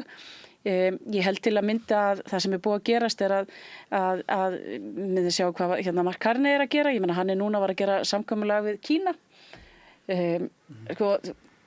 þessi stefna ég held að hún til Kína, sko, en ég held reyndar að ég held að Trump hafi byrjað á þessu vegna þess að hann hefði mjög miklar áhyggjur af Kína og að öll framleiðslan eftir að Kína opnaðist þegar, ég meina sem í raun og veru ansi langt síðan að öll þessi framleiðsla og framleiðslustörfin hafði flust þangað en þetta er bara svo rosalega mikið reset sem hann er sem hann er að kynna og ég hef enga trú á því að hann sé búin að hugsa þetta nægilega vel út með helstu efnahagsráðgjöfum ég sammála Brynjar það varandi öryggis- og varnarmálin að það er auðvitað löngu komið tími til að Evrópa taki þau og við öll svona nær okkur og áttum okkur á hvaða raunverulega hætta er en ég held að það sem er að gerast í efnahagsmálunum hjá Trump ég hef ekki mikla trú á því. Nei, ég óttast að bara að framkoma svo hegðun valdi því að hann missi bara sína bandamenn sko, sem er Evrópa og hérna ef hann gengur á langt sko en hann náttúrulega skvettir alltaf framan í fólk og svo dregur hann aðeins tilbaka og þess vegna fannst mér þessi ræða Rubio mjög góð þannig að segja, við erum ekkert alveg að fara þangað sko, slakið aðeins á sko. En hann sagði meira minna það sama og vansaði Já, hann bara gerði það með hans fínleiri hætti Já. En málið er þetta bara það sem hann er að reyna að gera, hann er að segja auðvitað við Evrópu og Kína, þið eru með alls konar hindranir okkar vörur, Evrópusambandi gegnum svona í því getur regluverk og svona, þeir ítu okkur út af markaðum bara með öðrum hætti en tollum. En við höfum bara tollana og þið bara skellum okkur tollum, förum svo að semjum hvernig þessi viðskipti verða. Og ég held að það sé bara allt í lagi. Heyrðu krakkar, nú erum við bara búið með tíman okkar. Ég ætla aðeins að segja því að við þekkjum það hérna á Íslandi að stjórnmálamenn og hérna þeir sem eru í forystu hafa andmælt Hæstaréttardómum. Ég man til þess að Davíð Oddsson var ekki ánægður með öryrkjadóminn á sínum tíma og talaði að hann hefði verið rangur og stilti sig bara upp sem lögfræðingi á móti því. En að hlusta á Trump tala að hérna, þeir dómarar sem höfðu dæmt honum ekki í vil væru að brjóta stjórnarskrána og að hérna, þeir væru til skammar fyrir sína fjölskyldu og eiginlega lýsti þeim sem glæpamönnum. Það er þetta sem er vandamálið við það. Þá hugsaði maður og ef það er rétt sem að Lilja er að segja efnahagsástandið muni versna í Bandaríkjunum þannig að verður líkur á því að þeir missi sko meirihluta kannski í báðu þingdeildunum og það er margt sem að bendi til þess eins og svona skrýtnar kosningar sem að kannski skipti ekki máli í sjálfu sér þá sést svo mikil sveifla yfir til demokratana núna að ég held að Trump og félagi sig horfa upp á það að þeir eru að fara að skítapa þessu kosningum. En svo náttúrulega líka er þetta orðið trúarbrögð en ekki pólitík. að vera trumpisti og það má aldrei vannmeta sko sértrúarsafnaðar elementið Það svo marxisminn í gamalda, það var trúarsafnaður. Hann sagði þetta fyrir sko fyrra kjörtíðanbyrjun, ég get skotið mann á 50 breiðgötu á þess að komist upp með það. En þetta er mjög áhugavert bara út frá ofbeldisvinklinum að vera með mann sem beitir sko heiminn ofbeldi með því að vera ekki fyrirsjáanlegur að sko gaslýsa fólk, að slá stundum og strúka stundum og allt þetta, hann hefur bara öll element ofbeldismanns klassísks, en sko heimurinn undir. Og yfirlýsingin fjölskyldur hæstaréttardómarana það að hann ætlar að beita ríkisvaldinu gegn öllu því fólki. Ég ætla bara að fá að mæla öllu sínu fólki. Ég ætla að mæla með einni bók sem Madeleine Albright skrifaði í svona gaf hann út 2018 sem heitir Fasismi. Og hún svakalega sterk. Mér fannst þetta svolítið svona stórt skref hjá hann að gefa út þessa bók. Lesið þessa bók, hún mjög góð. En það kringum hana dóm, sko. Þetta alltaf bara lögfræðileg niðurstaða. Meirihlutan svo dómurum skipaði republikuna, þeir fóru ekkert með. Hann skipaði nokkra. Já, þetta bara lögfræðileg niðurstaða. Þið gerðu þetta ekki rétt, þið vilja bara fara aðra leið, sem lögmörlega að segja.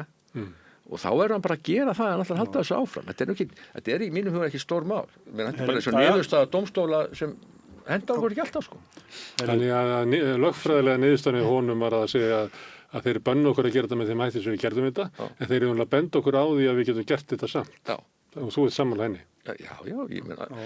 Það reyna að ljúka þessu þætti núna. Ég ætla að mæla með einhverju bók í lokin. Þú mátt alveg gagnrýna dóma, það er bara fínt. Að gagnrýna dóma. Það verður eftir hvernig þú gera það. Það er það sem við erum að segja. Þetta var svolítið gróft, en við getum talað miklu meira, við getum talað efnahagsmál og eitthvað fleira. Ég svolítið að tegja lópana þegar ég að fara, hann ætlar að klára þáttur. Drífa Snædal, Lilja Dögg Alfreðsdóttir og Brynjar Níelsson, verðandi borgarfulltrúi. Takk okkur kærlega fyrir komuna. Takk. Takk sem við leiðis. Fyrir að vera með meirana, en á eftir það Þorsteinn Pálsson og ég ætla að ræða við hann. Sjáumst þetta augnablik. Ég heiti Kristinn Sigmundsson og styð Samstöðina. Samstöðin óháð sjónvarpsstöð sem fjallar þjóðfélagsmál á vandaðan og yfirvegaðan hátt. Ég skora á ykkur að styðja hana með því að gerast áskrifendur. Samstöðin ómissandi. Öflug verkalýðshreyfing lykillinn að öflugu samfélagi. Alþýðusamband Íslands, samstillt barátta í þágu launafólks í meira en heila öld. Samstaða skilar árangri. BSRB, afl í þágu almennings. Kennarar þrefalt líklegri en ófaglærðir til að halda áfram í kennslu. Börnin okkar eiga skilið fagmennsku og stöðuleika. Fjárfestum í kennurum. Kennarasamband Íslands. Það geta allir sýnt góðvild öllum. Og það ekki bara geta, heldur á fólk að sýna öllum og öllu góðvild. Og það engin vandi, sko. Ég heiti Edda Björgvinsdóttir og ég trú á góðvild. Langar þig að byggja hús? Við hjá Arkitek færum þér heildarlausnina. Lóðir, hönnun, framleiðsla og uppsetning. Skoðaðu heimasíðun okkar, arkitek.is og hafðu samband. Hæ, KK hér. Hlakka til að sjá ykkur öll á afmælistónleikunum mínum í Háskólabíó 27. mars. Miðasala á tix.is. Samlokubrauð, maltbrauð, tékkneskt-brauð, súrdeigsbrauð, brauð ársins, Bernhöfts bakari, íslenskt handverk síðan 1834. Vantaði meiri lit í tilveruna? Fundu nýja flík í fatamarkaði Vorstjörnunnar, Bólholti 6, opið alla laugardaga og sunnudaga frá 1 til 4. Vertu velkomin. Alþýðufélagið eigandi samstöðvarinnar. Markmið félagsins að auðga og bæta umræðu í samfélaginu. Allir geta gengið í Alþýðufélagið með því að skrá sig fyrir áskrift að samstöðinni. Samstöðin.is. Hjálpið okkur að byggja upp dreifikerfi samstöðvarinnar með því að læka, síður samstöðvarinnar á YouTube og Facebook.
Ég heiti Þórhildur Þorleifsdóttir. Á Samstöðinni er fjörug, opin, skemmtileg og gagnrýnin umræða allt milli himins og jarðar. Samstöðin á erindi inn á öll heimili. Jæja krakkar, þetta er síðasti dagurum minn. Ég ætlaði nú aldrei að fara að vinna sem leiðbeinandi. Ég hef náttúrulega aldrei lært þetta, að kenna. Ég lærði nefnilega hagfræði. Hæ krakkar, ég er nýju kennarinn ykkar. Ég er búið með 5 ára kennaranám og ég hlakka til að vera með ykkur þangað til þið útskrifist. Fjárfestum í kennurum. Kennarasamband Íslands. Trú persónulegt samband hvers og eins við sinn Guð. Ég heiti Bogi Ágústsson, ég trú á minn hátt.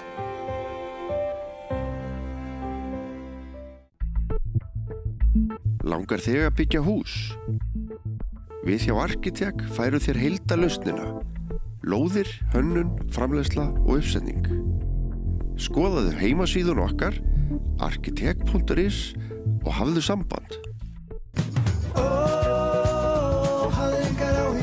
Hæ, KK hér. Hlakka til að sjá ykkur öll á afmælistónleikunum mínum í Háskólabíó 27. mars. Miðasala á tix.is.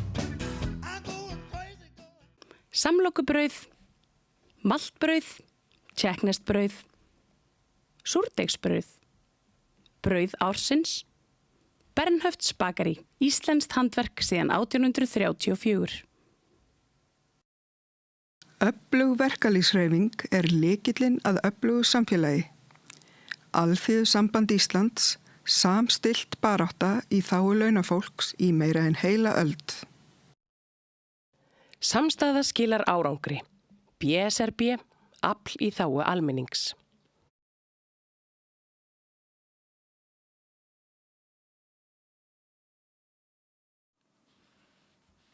Já, komið sæl á ný. Til mín kom Þorsteinn Pálsson, fyrrverandi ráðherra og sendiherra og fleira. Þegar ég náttúrulega þekki ágætlega til þín, en sko ég fór svona í morgun svona rifju upp og það. Við unnum nú saman á ritstjórnum tíma. Já. Og svo náttúrulega var ég þingrættamaður og þar kynntist ég þér. Já. Herðu, en sko, þú varst formaður Sjálfstæðisflokksins í 8 ár. Já, það er rétt. Og sérstöku tíma. Já, þetta var mikill umbrota tími, bæði í flokknum, en auðvitað ekki síst bara í samfélaginu. Já. Það var á þeim tíma þar sem verðbólgan fór í himinhæðir og við vorum að takast á við að koma henni niður aftur og það tókst nú. Verðbólgan núna er bara bara sýnisotn miðað við sem var þá. Já, sjálfsögðu, en auðvitað verður að hafa í huga að það verður svolítið að bera saman hvað var að gerast í öðrum löndum.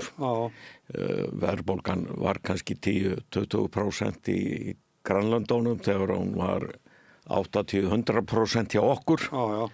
Og það kannski svona hefur oft verið mismunurinn á Íslandi og öðrum ríkjum. Já, sem að við komum að það kannski hvers vegna, við komum kannski að því eftir.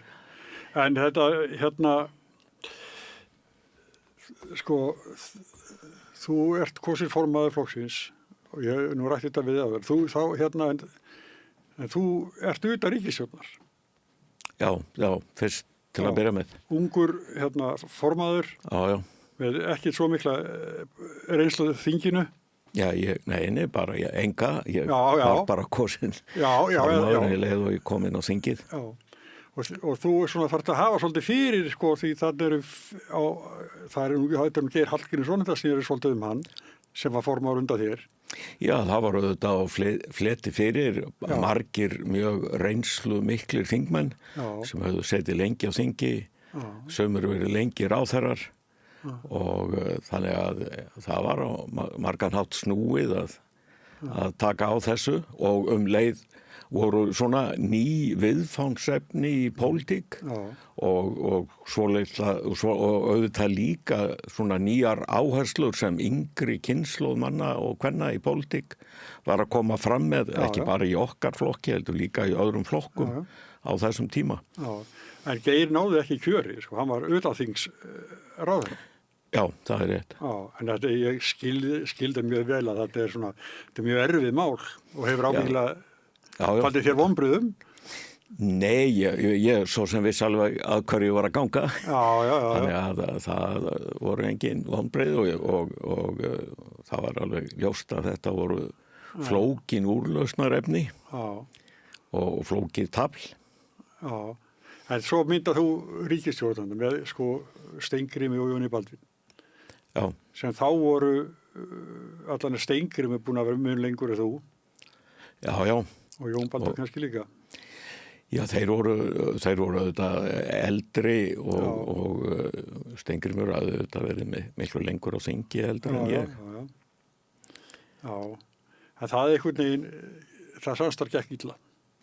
Já, fyrir margra hluta sakir þá náðu flokkarnir einfallega ekki saman. Já. Og endanum urðu deilur sem snerust það hvort að ætti að bregðast við aðsteðjandi efnahagsvanda með almennum efnahagsaðgerðum eða lántökum og millifærslum. Já. Og ég var tilbúin að ganga svona í átt til þeirra með millifærslur en fyrir því voru þetta takmörk hvað ég gat leyft mér að ganga langt í þeim efnum og það einfallega tókst ekki og þannig að leiðir hlut að skilja. Já, en það hefði verið mjög slæmt að reyna að halda því áfram á líginni. Já, einmitt, en var þetta það kannski þannig, var ríkisstjórnin kannski sprungin fyrir en að fræga sjónvarpsþátt? Já. Þannig að hún sprakk ekkert í beinni útsendingu? Nei, en það er ágætt þjóðsaga en auðvitað var bara láð þarna að baki djúpur ágreiningur og sem ekki reyndist kleift að brúa. Já. Þetta er svona fyrir það fólk sem kannski man ekki þennan tíma, en þetta var átakatími Já, þetta var mikill átakatími í pólitík en þetta voru líka gríðarleg verkefni, það var ekkert einfalt að keyra verðbólgu úr 80% og niður fyrir 10%. Nei. En það tókst á örfáum árum. Já. En það var auðvitað snúið og það tók á og það þurfti að færa fórnir, það var ekkert ókeipis. En það er svo verður náttúrulega straumkvör 1991 þegar að Davíð Oddsson býður sig fram gegn þér á landsfundi. Já, það voru náttúrulega bara lýðræðisleg átök og ekkert. Þá var hann náttúrulega sérlega vinsæll borgarstjóri. Já, mjög svo. Og með mikið fylgi í borginni. Já. Og þú að koma út úr ríkissjóð sem ekki gekk. Já, hún þannig að staði ykkar á landsfundunum var svo dólík. Og auk þess hafði flokkurinn klofnað í kosningunum þar áður.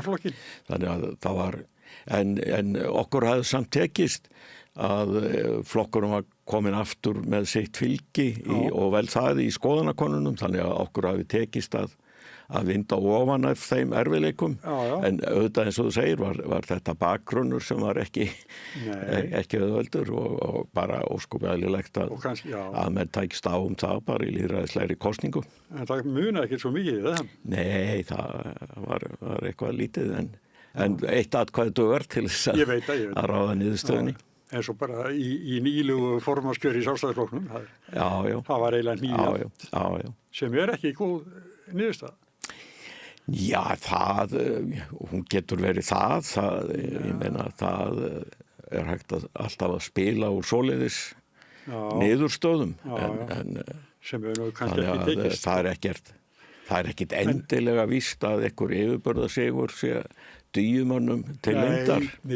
Nei, alls ekki. En hvað finnst þér þá svona sem fyrirverandi formaður Sjálfstæðisflokksins og sjá þessar fylgistölu sem hann að mælast með? Bæði kosningunum náttúrulega síðustu og eins bara í skoðanakonum. Þetta er eitthvað sem að engu datt í hug hér áður fyrir. Nei, en það eru breyttir tímar og flokkakerfið er að breytast og það er að breytast í takt við nýja tíma og í byrjun síðustu aldar þá vorum við með flokkakerfi sem mótaðist mjög af sjálfstæðisbaráttunni. Síðan myndast smám saman á þó nokkrum tíma flokkakerfi sem tekur meira mið af bæði hagsmunabaráttu en líka ólíkum hugsjónum og ólíkum hugmyndaheimum og þetta flokkakerfi dugði býsna lengi en svo koma nýjar áskoranir og alþjóðleg samvinna verður mikilvægari og þjóðfélagi breytist. Þannig og þessar gömlu átakalínur verða líka svolítið öðruvísi og þjóðfélagið hafði þannig séð færst meira inn á miðjuna og þannig að það var ósköp eðlilegt að í byrjun þessarar aldar að þá byrjaði flokkakerfið að breytast og ég held að við séum bara að svona horfa á þá breytingu, taka á sig mynd. Og það er bara, eflust allt í lagi bara með það, en fjórflokkurinn var lengi. Já, mikil ósköp en svo bara breytist það. Og það eru ný viðfangsefni og þannig að það finnst mér bara að vera eðlileg þróun og maður verður bara að horfa á þetta í því ljósi líka. Það er ekki hægt að dæma flokka eins og Framsóknarflokkinn og Sjálfstæðisflokkinn út frá einhverju stærð sem þeir voru fyrir 50 árum. Svo sannarlega, það er ekki hægt. En það er svo sem mikið gengið á þar eins og Lilja Dökkin í kjörin formaður Framsóknar var áðan. Hún er mjög áhugin. Það er bara verk að vinna. Já, það er alltaf fyrir forminu flokkum. Þar er bara hripleg skúta. Hún verður að vera dugleg. Jó, en allt snýst þetta náttúrulega pólitík og stefnu. Það er ekki nóg að vera bara duglegur og bretta upp ermar og allt það. Nei. Þetta snýst stefnu og ég held að það er ekkert svo langt síðan að Framsóknarflokkurinn vann alveg gífurlegan kosningasigur. Ég held að það hafi verið 2021 og svo aftur 2022. Í sveitarstjórnarkosningum en mitt mat er það að forysta flokksins hafi ekki áttað sig á því hvaðan fylgið kom. Þeir tóku þetta fylgi á 2 síðustu vikonum í kosningabaráttunni 21 og það kom eiginlega öllu leyti frá Viðreisn og Samfylkingunni. Og að stórum hluta til voru þetta kjósendur sem voru mjög opnir fyrir umræðum Evrópusambandi. En Framsóknarflokkurinn bregst við sigrunum með því að herða andstöðuna gegn Evrópusambandinu og ýtti þessum kjósandum frá sér mjög fljótlega aftur. Og núna sýnist mér að þeir ætli einfallega að fara í samkeppni við Miðflokkinn og reyna að ná kjósandum þaðan. Og það verður fróðlegt að sjá hvernig það tekst, en það auðvitað ein leið til þess að auka fylgið, en Miðflokkurinn auðvitað sá af þessum 3 flokkum í stjórnarandstöðin í dag sem hefur svona málefnalega forystu, þó ég sé mest ósammála þeim flokki, að þá hefur hann málefnalega forystu í stjórnarandstöðinni og hinir 2 flokkarnir eru greinilega elta Miðflokkinn og mér sýnist að ný forysta í Framsókn ætli fyrst og fremst að reyna að ná atkvæðum þaðan með því að svona ganga í höfumátt á eftir þeim. En sko, það er nú þekkt sko, að flokkar fá eitthvað svona hárís á miðju kjörtímabili og við getum nefnt sko til dæmis Píratar einu sinni og það eru sko fleiri flokkar sem hafa skotist upp og mælst mjög háir, Þjóðvaki. Já, það er alveg rétt hjá þér og það má vel vera að þetta sé þannig bylgja en við skulum líka horfa á það að þeir eru fyrst og fremst að fylgja klárri hugmyndafræði frá makarhreyfingunni í Bandaríkjunum sem fekk bara meirihluta kjósenda í síðustu forsetakosningum í Bandaríkjunum. Þeir eru að fylgja hugmyndafræði þýska flokksins, Alternative für Deutschland, og sá flokkur eru á mikilli siglingu og það eru ýmsir svona þjóðernis populista flokkar til hægri í Evrópu á siglingu og þannig að ég held að þeir gætu alveg orðið aflum einhver tíma í pólitík. Ég hef ekki trú á það svo pólitík verði langvinn og það hefur nú sýnt sig að þegar að flokkar af þessu tagi fá pólitíska ábyrgð og sitja uppi með ábyrgðina þá fjarar nú fljótt undan en ég held samt sko að það bendi margt til þess að þeir verði svona forystu aflið stjórnarandstöðu megin minnst á til næstu misserin. Er ástæða til að óttast þetta þess að fylgisýringu ekki bara hér heldur víðar í Evrópu? Já, ég þeirra skoðunar að þetta sé mjög hættuleg þróun og alveg sérlega fyrir Ísland. Við sjáum að í Bandaríkjunum þá þetta ekki bara fráhvarf frá svona lýðræðislegum gildum, þetta líka fráhvarf frá þeim svona efnahagslegu hugmyndum sem við byggjum á, frjáls verslun og barátta gegn viðskiptahindrunum. Bandaríkin hafa bara snúist alveg öfugt. Núna eru þau að berjast fyrir tollmúrum og viðskiptahindrunum og já, það er raunverulega ekki hægt að ganga lengra gegn íslenskum hagsmunum en Bandaríkin er að gera í dag og flokkar hér heima sem fylgja þessari línu. Já, ég kem ekki alveg heim og saman hvernig þeir eru að boða pólitík sem tryggir hagsmuni Íslands til lengri tíma. Mér finnst það bara einfaldlega ekki ganga upp. Þannig að ég held að uppgangur þessara flokka sé hættulegur fyrir Ísland. Já, en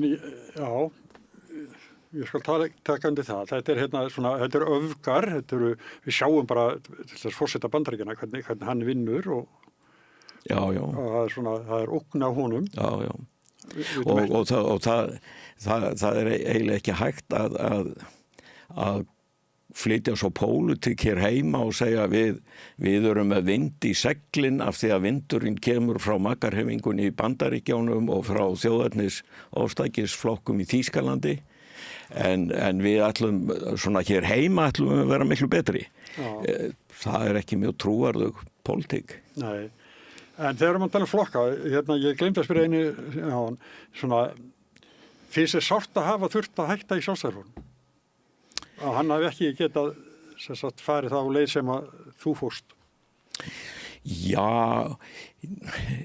ekki beint sárt, en ég játa alveg að það var mjög erfitt skref að stíga og það tók langan tíma.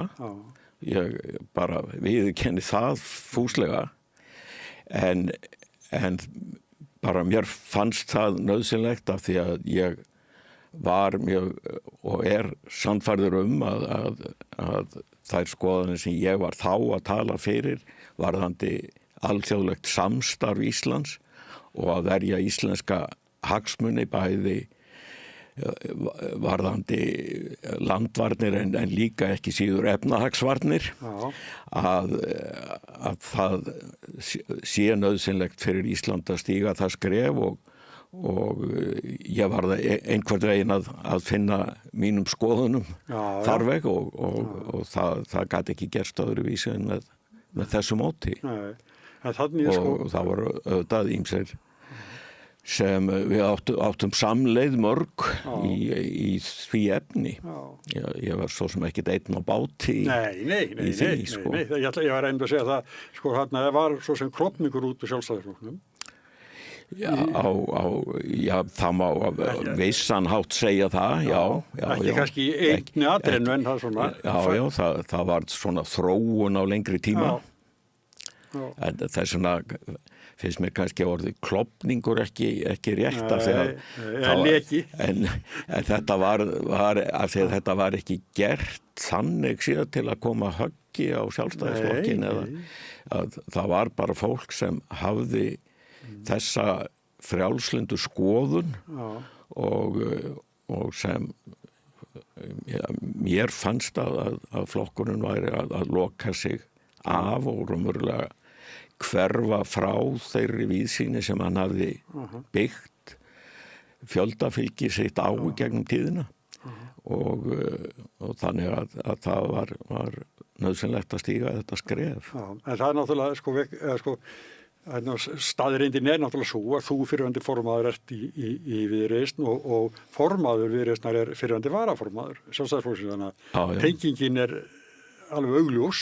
Já, ég meina það er ekkert launungarmál og ég held að það ræturnar liggja bara í þessu að Sjálfstæðisflokkurinn var auðvitað miklu breiðari fylking og miklu frjálslyndari flokkur en hann kýs að þrengja sína afstöðu og það hlaut að hafa afleiðingar á endan. Mér minnir þú sagt að fram að þessu hafi Sjálfstæðisflokkurinn verið svona forystu flokkur í erlendu samskiptum. EFTA, NATO. Já, það er alveg rétt að Sjálfstæðisflokkurinn hafði forystu öll þessi skref sem við stigum til aukinnar alþjóðlegrar samvinnu. En jafnan í samstarfi eða í eiginlega öllum tilvikum í samstarfi við Alþýðuflokkinn og það átti við inngönguna í NATO sem Framsókn studdi líka en það átti líka við inngönguna í fríverslunarsamtökin og það átti við inngönguna á innri markaða Evrópusambandsins og þannig Ísland hefur alltaf verið að taka skref fram á við í þessum efnum og nú hefur aldrei liðið jafn langur tími á milli þess að við tækjum ný skref eins og núna. Samt hefur heimurinn breyst meira held ég en nokkru sinni á þessu langa tímabili. Þannig að við hættum að fylgja öldunni. Já, og þeim þjóðum sem við eigum mesta samleið með og í dag þá skiptir okkur auðvitað mestu máli að finna samleið með þeim þjóðum sem vilja verja fullveldi ríkja, lýðræði og málfrelsi en líka samleið með þjóðum sem styðja frjáls viðskipti og afnám tolla. Og það var í sjálfum sér alveg hægt að standa fyrir utan tollabandalög þegar að þróunin í heiminum var þannig að það voru allar þjóðir á leiðinni til meira frelsis og afnáms viðskiptahindrana. Núna hafa Bandaríkin snúið þessu við á örskomum tíma og þá miklu erfiðara fyrir okkur að alltaf standa ein og sér þegar að geisar tollastríð í heiminum. Og það sem var skynsamlegt fyrir 2 árum síðan að mínu mati orðið algjörlega nauðsynlegt til þess að verja þessa íslensku hagsmuni og sérstaklega að því varðar tollana. Ég held að við þurfum að ganga inn í tollabandalag Evrópusambandsins. Það stærsti frjálsi markaður í heimi í dag og þar eigum við vörn gagnvart þeim ríkjum sem eru stærri og öflugri en við og geta beitt tollum til að snúa upp á hendina á okkur. Hér áðan var Lilja Dögg Alfreðsdóttir, nýkjörið formaður Framsóknarflokksins og hún alveg hörð á móti aðildarviðræðum. Þannig að þetta verða mjög hörð pólitísk átök. Það hafa alltaf verið mikil átök hvert eitt af þessum stóru skrefum sem við höfum stigið og það ekkert nýtt. En eftir á hefur orðið rík samstæða. Þá voru mikil átök aðildina að NATO. Í dag enginn sem talar gegn aðildina að NATO eða mjög fáir. Það voru mikil átök aðildina að EFTA og Framsóknarflokkurinn gat ekki stutt EFTA aðildina á sínum tíma. Það eru gífurleg átök EES-samningin sem fól í sér inngöngu Íslands á innri markað Evrópusambandsins. Framsóknarflokkurinn klofnaði í afstöðunni til þess máls. Engir þingmanna studdu, nokkrir sátu hjá og annar hluti var á móti. Þannig að það ekkert nýtt.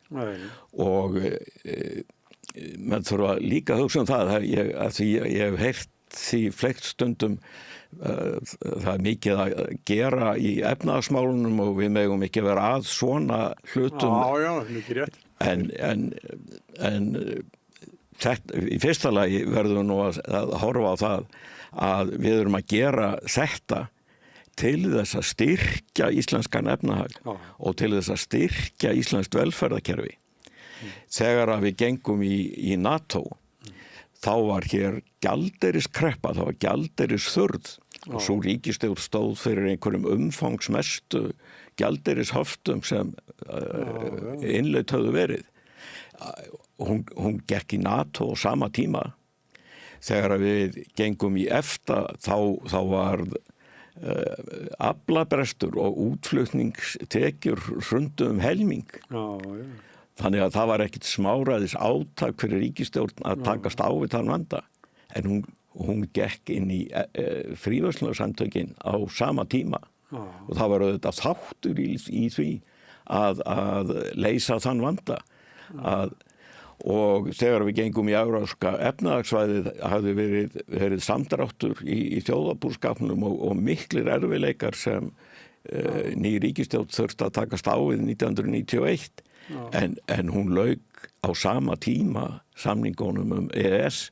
Þannig að ríkisstjórnin sem get ekki gert 21, þær eiga nú bara að fenda lyklana sjálfkrafa til annara sko. Það nú bara þannig.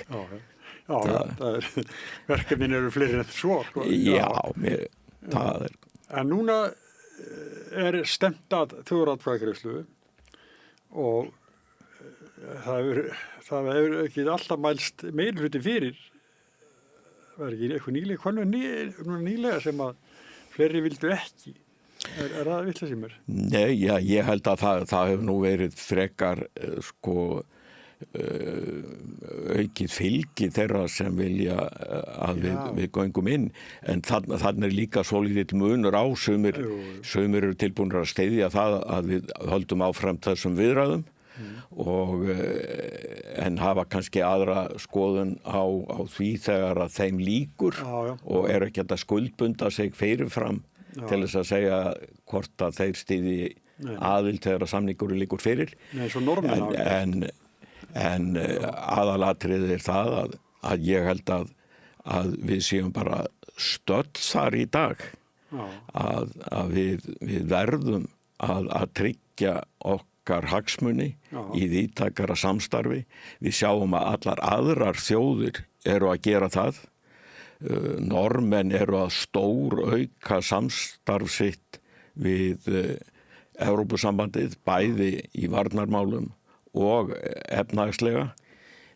Þeir eru svo ríkisstjórn sem situr í dag, þá verkamannaflokkurinn sé hlynntur eingöngu, þá bara sá vandi í norskum stjórnmálum að stjórnin hún flýtur minnihlutastjórn og flýtur á stöðningi flokka sem eru á móti. Og það væri sjálfum sér alveg hægt að mynda meiri hluta á norska þinginu fyrir eingöngu. Ný forysta í hægri flokknum í Noregi, hún vill taka þetta upp á nýtt.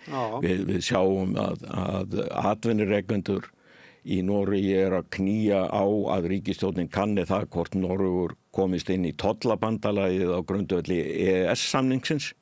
Þannig að atvinnulífið í Noregi telur að það sé varhugavert að halda áfram á þess að tryggja stöðu atvinnulífsins betur í þessu samstarfi. Og við sjáum hvernig Kanada er að bregðast við.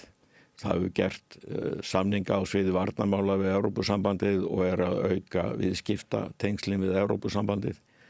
Evrópusambandið sjálft er að gera samninga í Ameríku og Asíu og tryggja þannig betur stöðu sinna aðildarríkja og þetta er bara óhjákvæmilegt þegar að aðstæður breytast með þessum hætti. Lilja Dögg, hún sagði áðan að Evrópusambandið, það væri að breytast í hernaðarsamband. Og þú talar varn... það liggur fyrir að Evrópa þarf og verður að sjá sínar eigin varnir í framtíðinni. Bandaríkjamenn ætla ekki að gera það. Og þá sé NATO bara frá? Nei, ég held að NATO verði áfram þungamiðja í varnarsamstarfi Evrópuþjóðanna.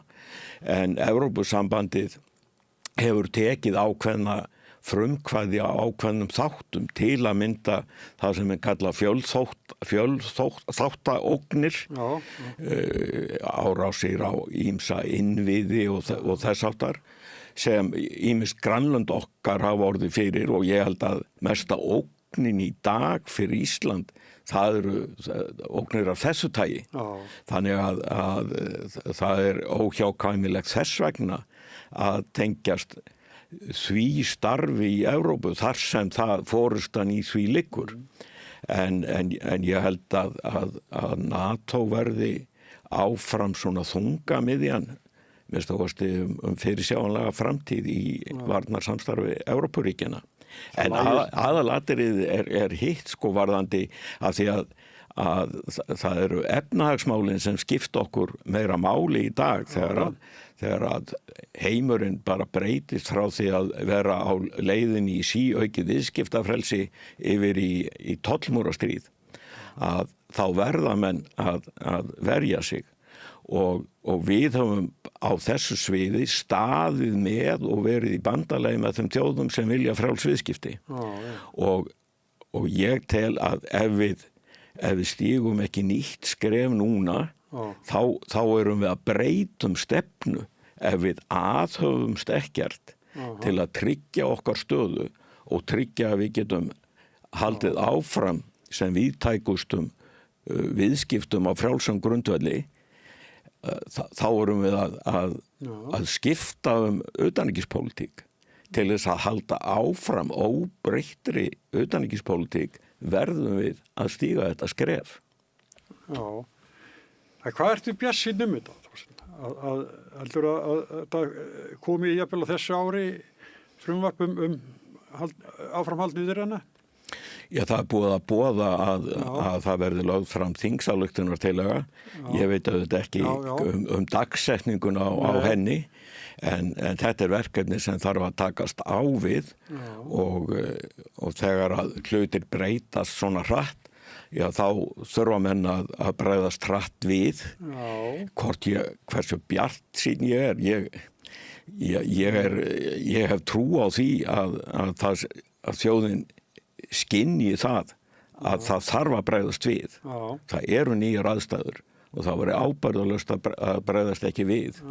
En hitt er að reynsla af þjóðaratkvæðagreiðslum er nú þannig að það er oft mikil íhaldssemi í þjóðaratkvæðagreiðslum.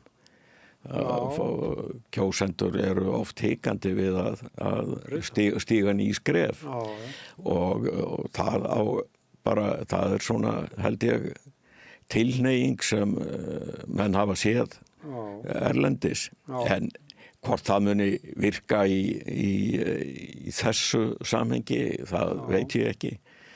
Það verður auðvitað reynt að beita miklum hræðslu áróðri, það er algengt. Já, og svo er þingið til dæmis bara núna, síðustu daga, þá er búið að vera málþóf grásleppu. Já. Það er búið að vera málþóf grásleppu, sko. Og hvað þá þegar það kemur að Evrópusambandinu? Já, ég er nú ekki alveg sammálaður í því. Ég held að sko þegar að stjórnarandstaða tekur sig saman að fara í málþóf út á grásleppu, sem ég er ekkert að gera lítið úr. En þá er hún eiginlega að segja við þjóðina við höfum ekki miklar áhyggjur af öðru sem að gerast í samfélaginu. Mér finnst það svona að vera stóru skilaboðin. Já, ég líka, en segi það, sem er geta sko planað þetta í þessu máli og hvað þá þegar að eru sko, heildar hagsmunir undir? Já, en við búum í lýðræðisríki og það er allir þingmenn sama rétt og þingmenn meirihlutan segja sama rétt á að tjá sína skoðanir og þeir eiga sama rétt að það sé gengið til atkvæða til þess að meirihlutin hverju sinni fá að ráða og út á það gengur lýðræðið. Og þannig að ég hef nú ekki trú á því ég held að það myndi virka mjög einkennilega á þjóðina ef það kemur fram 3 flokkar í þinginu sem sagðust ætla að tala endalaust til þess að taka valdið af þjóðinni í þessu máli. Þú settir nú bara Íslandsmet í málþófi fyrra. Jú, og þeir riðu nú ekki feitum hesti frá því og það er kannski hluti af þeirra vanda í dag hvernig þeir tóku á því máli. En ég held að þeir eru ennþá hættulegra fyrir þá að koma að segja við erum hérna komin í málþóf til þess að taka valdið af þjóðinni og komið vekk fyrir að þjóðin fá að ráða þessu máli. Ég er ekki vissum að þeir ríði feitum hesti frá því. Eitt eru skoðanir og svo koma hagsmunirnir. Jú, bara sjáum til. Ég held að ef ég sæti ríkisstjórn þá var ég ekki hræddur við það málþóf. Nei, hvað er bara leiðilegt? Já, en ríkisstjórn, ef stjórnarandstaðan býr til leiðindi þá græði nú ríkisstjórnin heldur á því. Já, en núna, sko, fylgir flokkana núna, stjórnarflokkana, þá er eins og samfylkingin ein, sko, hún er komin upp í 30 það, en bæði Viðreisn og Flokkur fólksins vera stapafylgi. Já. Er þetta eðlilegt bara að forystuflokkurinn Já, þetta er greinlega, það er mjög athyglisvert að samfylkingin hefur aukið fylgisitt helming í þessu samstarfi og þannig að það er svona, af því að það er ekki algengt en virðist vera nokkuð stöðugt. Og þannig að ég held að fylgi ríkisstjórnarflokkana sé bara nokkuð stöðugt. Jú, heildin, já, myndi halda meiri hluta held ég. Já, ég held að þeir eru að geta gert það, svo auðvitað koma alltaf upp ný sjónarmið í kosningum, sko. En þetta ég held að bara ríkisstjórnin hafi farið vel af stað, hún stendur ágætlega og hún er ekki með stór byltingar á form og henni er að taka svona jaft og þétt á hlutum og þetta stóra viðfangsefni sem er sko spurning fulla aðild að Evrópusambandinu er nú ekkert sko, við höfum tekið miklu stærri skref áður, ég meina það var miklu stærra skref þegar við gengum inn í innri markað Evrópusambandsins sem 75% af starfsemi þess, þannig að við erum núna að tala að stíga skref sem 25% viðbót. Og þeir sem eru hugmyndafræðilega sammála aðild að innri markaðnum, þeir hafa ekki sterk hugmyndafræðileg rök gegn 25% aðild til viðbótar. Hún gerist alveg sama hugmyndafræðilega grundvelli. En auðvitað gerir ég mig grein fyrir því að það geta verið einstök atriði þar sem menn geta haft skiptaskoðanir á og flokkar geta verið að móti því að taka það skref út af einhverjum tilteknum atriðum en það er ekki hugmyndafræðilegur ágreiningur. Þannig að ég í raun held ég að svona í utanríkispólitíkinni sé ekki þessi djúpa gjá hugmyndafræðilega það hvar við eigum heima og með hverjum við eigum að vinna. Og það er ekki djúp gjá. En svo geta menn haft mismunandi skoðanir á einstökum úrlausnarefnum en á endanum þarf alltaf meirihluti þjóðarinnar að taka einhverja heildarhagsmuni þjóðarbúskaparins og lýðveldisins og segja hér eigum við heima og við fáum meir út úr að stíga þetta skref. En þessi umræða fer í gang væntanlega seinna árinu? Líklega. En þetta með samfylkinguna, er það þannig að því að Kristrún Frostadóttir á svo takmarka fortíð í stjórnmálum. Hún kemur, hún er örugg með sig og vel máli farinn og hún á öruglega stærstan þátt í þessari fylgisaukningu. Ég er engum vaf það. Og hún hefur áskapað sér traust, hún er trúverðugur málflytjandi og það er ekki auðvelt fyrir stjórnarandstöðuna að setja hana á gat í efnahagsmálum og þau eiga mjög erfitt með að setja fjármálaráðherrann á gat í efnahagsmálum. Þannig að í efnahagsmálunum spila þessir tveir ráðherrar mjög sterkt saman og hafa búið til svona trausta ímynd út á við. Já, það er mikið rétt, sko. En þetta verður spennandi, þessi sem framundan. Já, ég held að það sé ekki nokkur vaf á því. Það verður spennandi og það skiptir líka miklu máli hvernig á þessu er tekið og það er hættulegt að hafast ekki að þegar aðstæður breytast og bregðast ekki við. Herru, eitt svona létt í lokin. Nú eru framönda kosningar, það eru byggðarkosningarnar og þar eru hafa margir flokkar alveg þörf fyrir að ná góðu kjöri.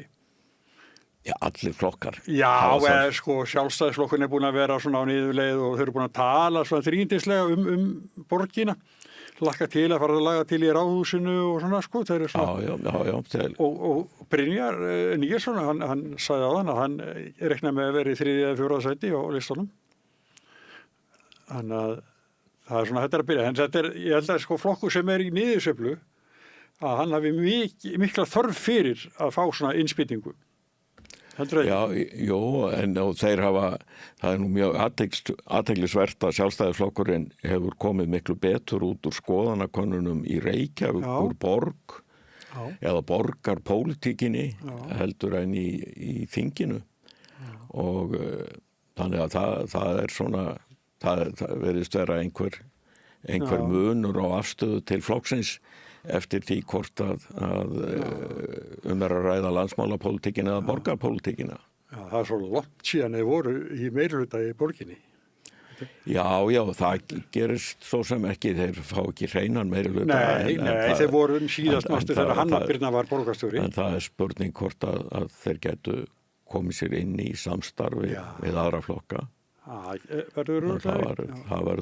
Þetta verður spennandi kostningar bæði hérna í Reykjavík og víða annar staðar á landinu og þannig að það eru sko líka þessir nýrri flokkar bæði miðflokkurinn og Viðreisn er að bjóða fram á fleiri stöðum og það getur haft áhrif á pólitíkina og verið svona ákveðin mælikvarði á pólitíkina hvernig í landinu, hvernig svona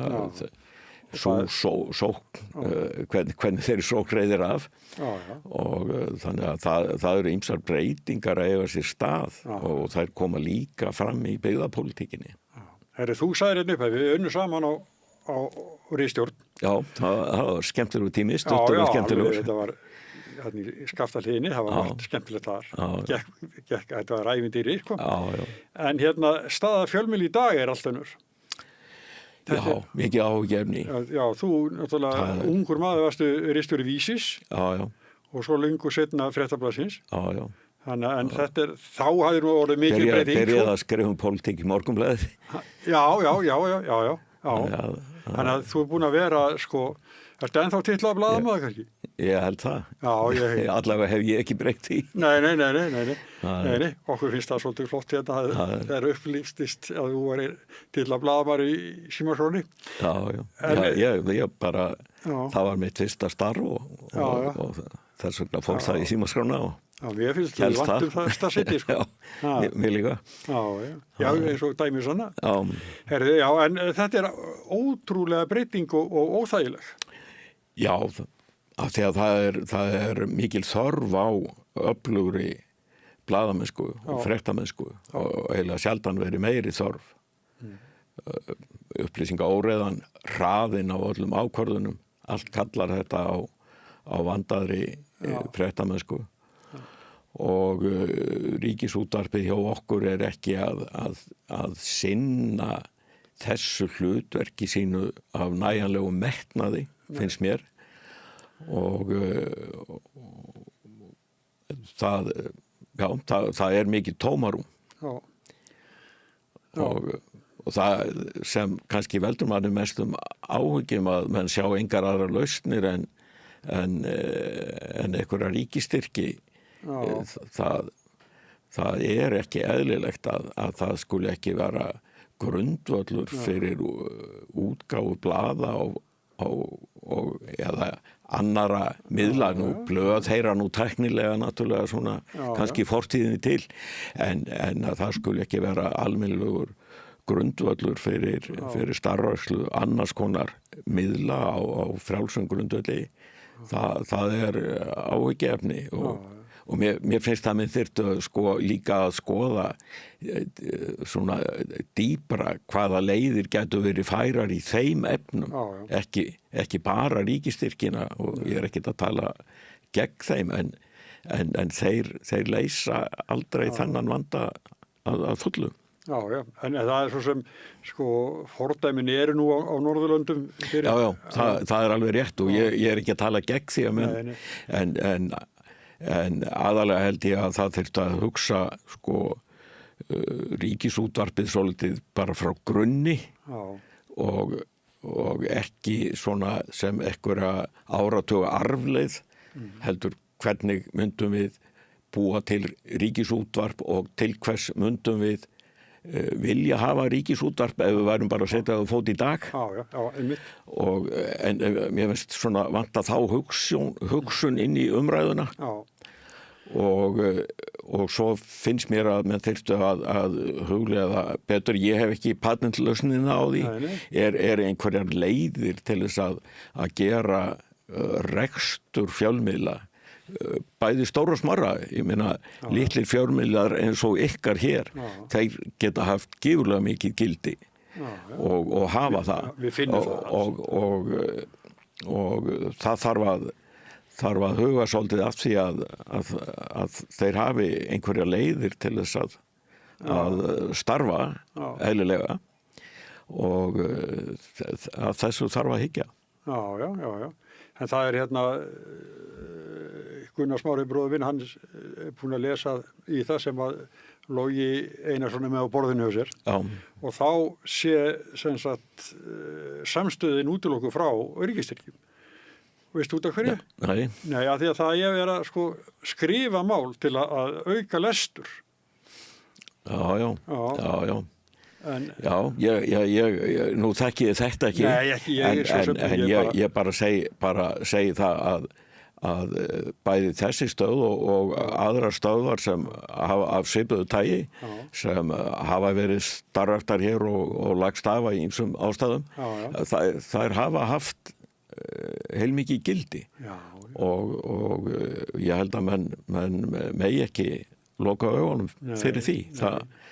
En við þurfum líka stóra og öfluga fjölmiðla þar sem við þekkjum það, við unnum þarna saman á stórri ritstjórn og það skiptir máli þegar þarf að kafa hún í mál og kanna sannleiksgildi frétta af allt þetta, að það séu öflugar fréttir. Fyrir að taka 200-300 ákvarðanir bara fyrir hátti. Og þannig að við þurfum að eiga líka öfluga fjölmiðla af því tagi.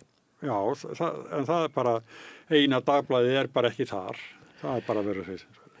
Nei, og sennilega er nú dagblöð að hverfa smám saman, það er bara tæknin gerir það að verkum að þau eru ekki fýsilegasti kosturinn í fjölmiðlun í dag. Og enda sjáum við það að dagblöð allstaðar í heiminum þau eru að færa sig yfir í smám saman yfir á netið. Já, og loka. Þú verður að borga til að geta lesið. Já. Og auðvitað, það er í sjálfu sér ekkert óeðlilegt við meira að segja borgum fyrir að hafa ríkisútvarp og við erum bara skyldu til að gera það. Og þannig að það er ekkert óeðlilegt við það að borga fyrir lestur. Það kostar peninga að búa til fréttir og þess vegna er að borga fyrir þær. Já. Og það kostar að búa til umræðu eins og þessa. Og þannig að allt er þetta svona bara harður veruleiki sem mann þurfa að en við fáum ekki lof og bara gaman að því. En þá eigum við ekki bara að segja þetta og fara út í kvöldan. Það er konundagurinn. Já, fara að koma okkur heim bara. Ég þakka þér mikið fyrir samtalið. Takk. Og ykkur fyrir að hafa verið með okkur og ég kann nú ekki ræðuna kunnarsmála en þetta skiptir máli að sem flesti gerist áskrifundur svo samstöðin fái haldið áfram. Og það sést inn á heimasíðu samstöðurinnar. Þar er hægt að finna hvernig á að gera stáskrifandi. En þakka okkur fyrir í dag. Sæla sinni.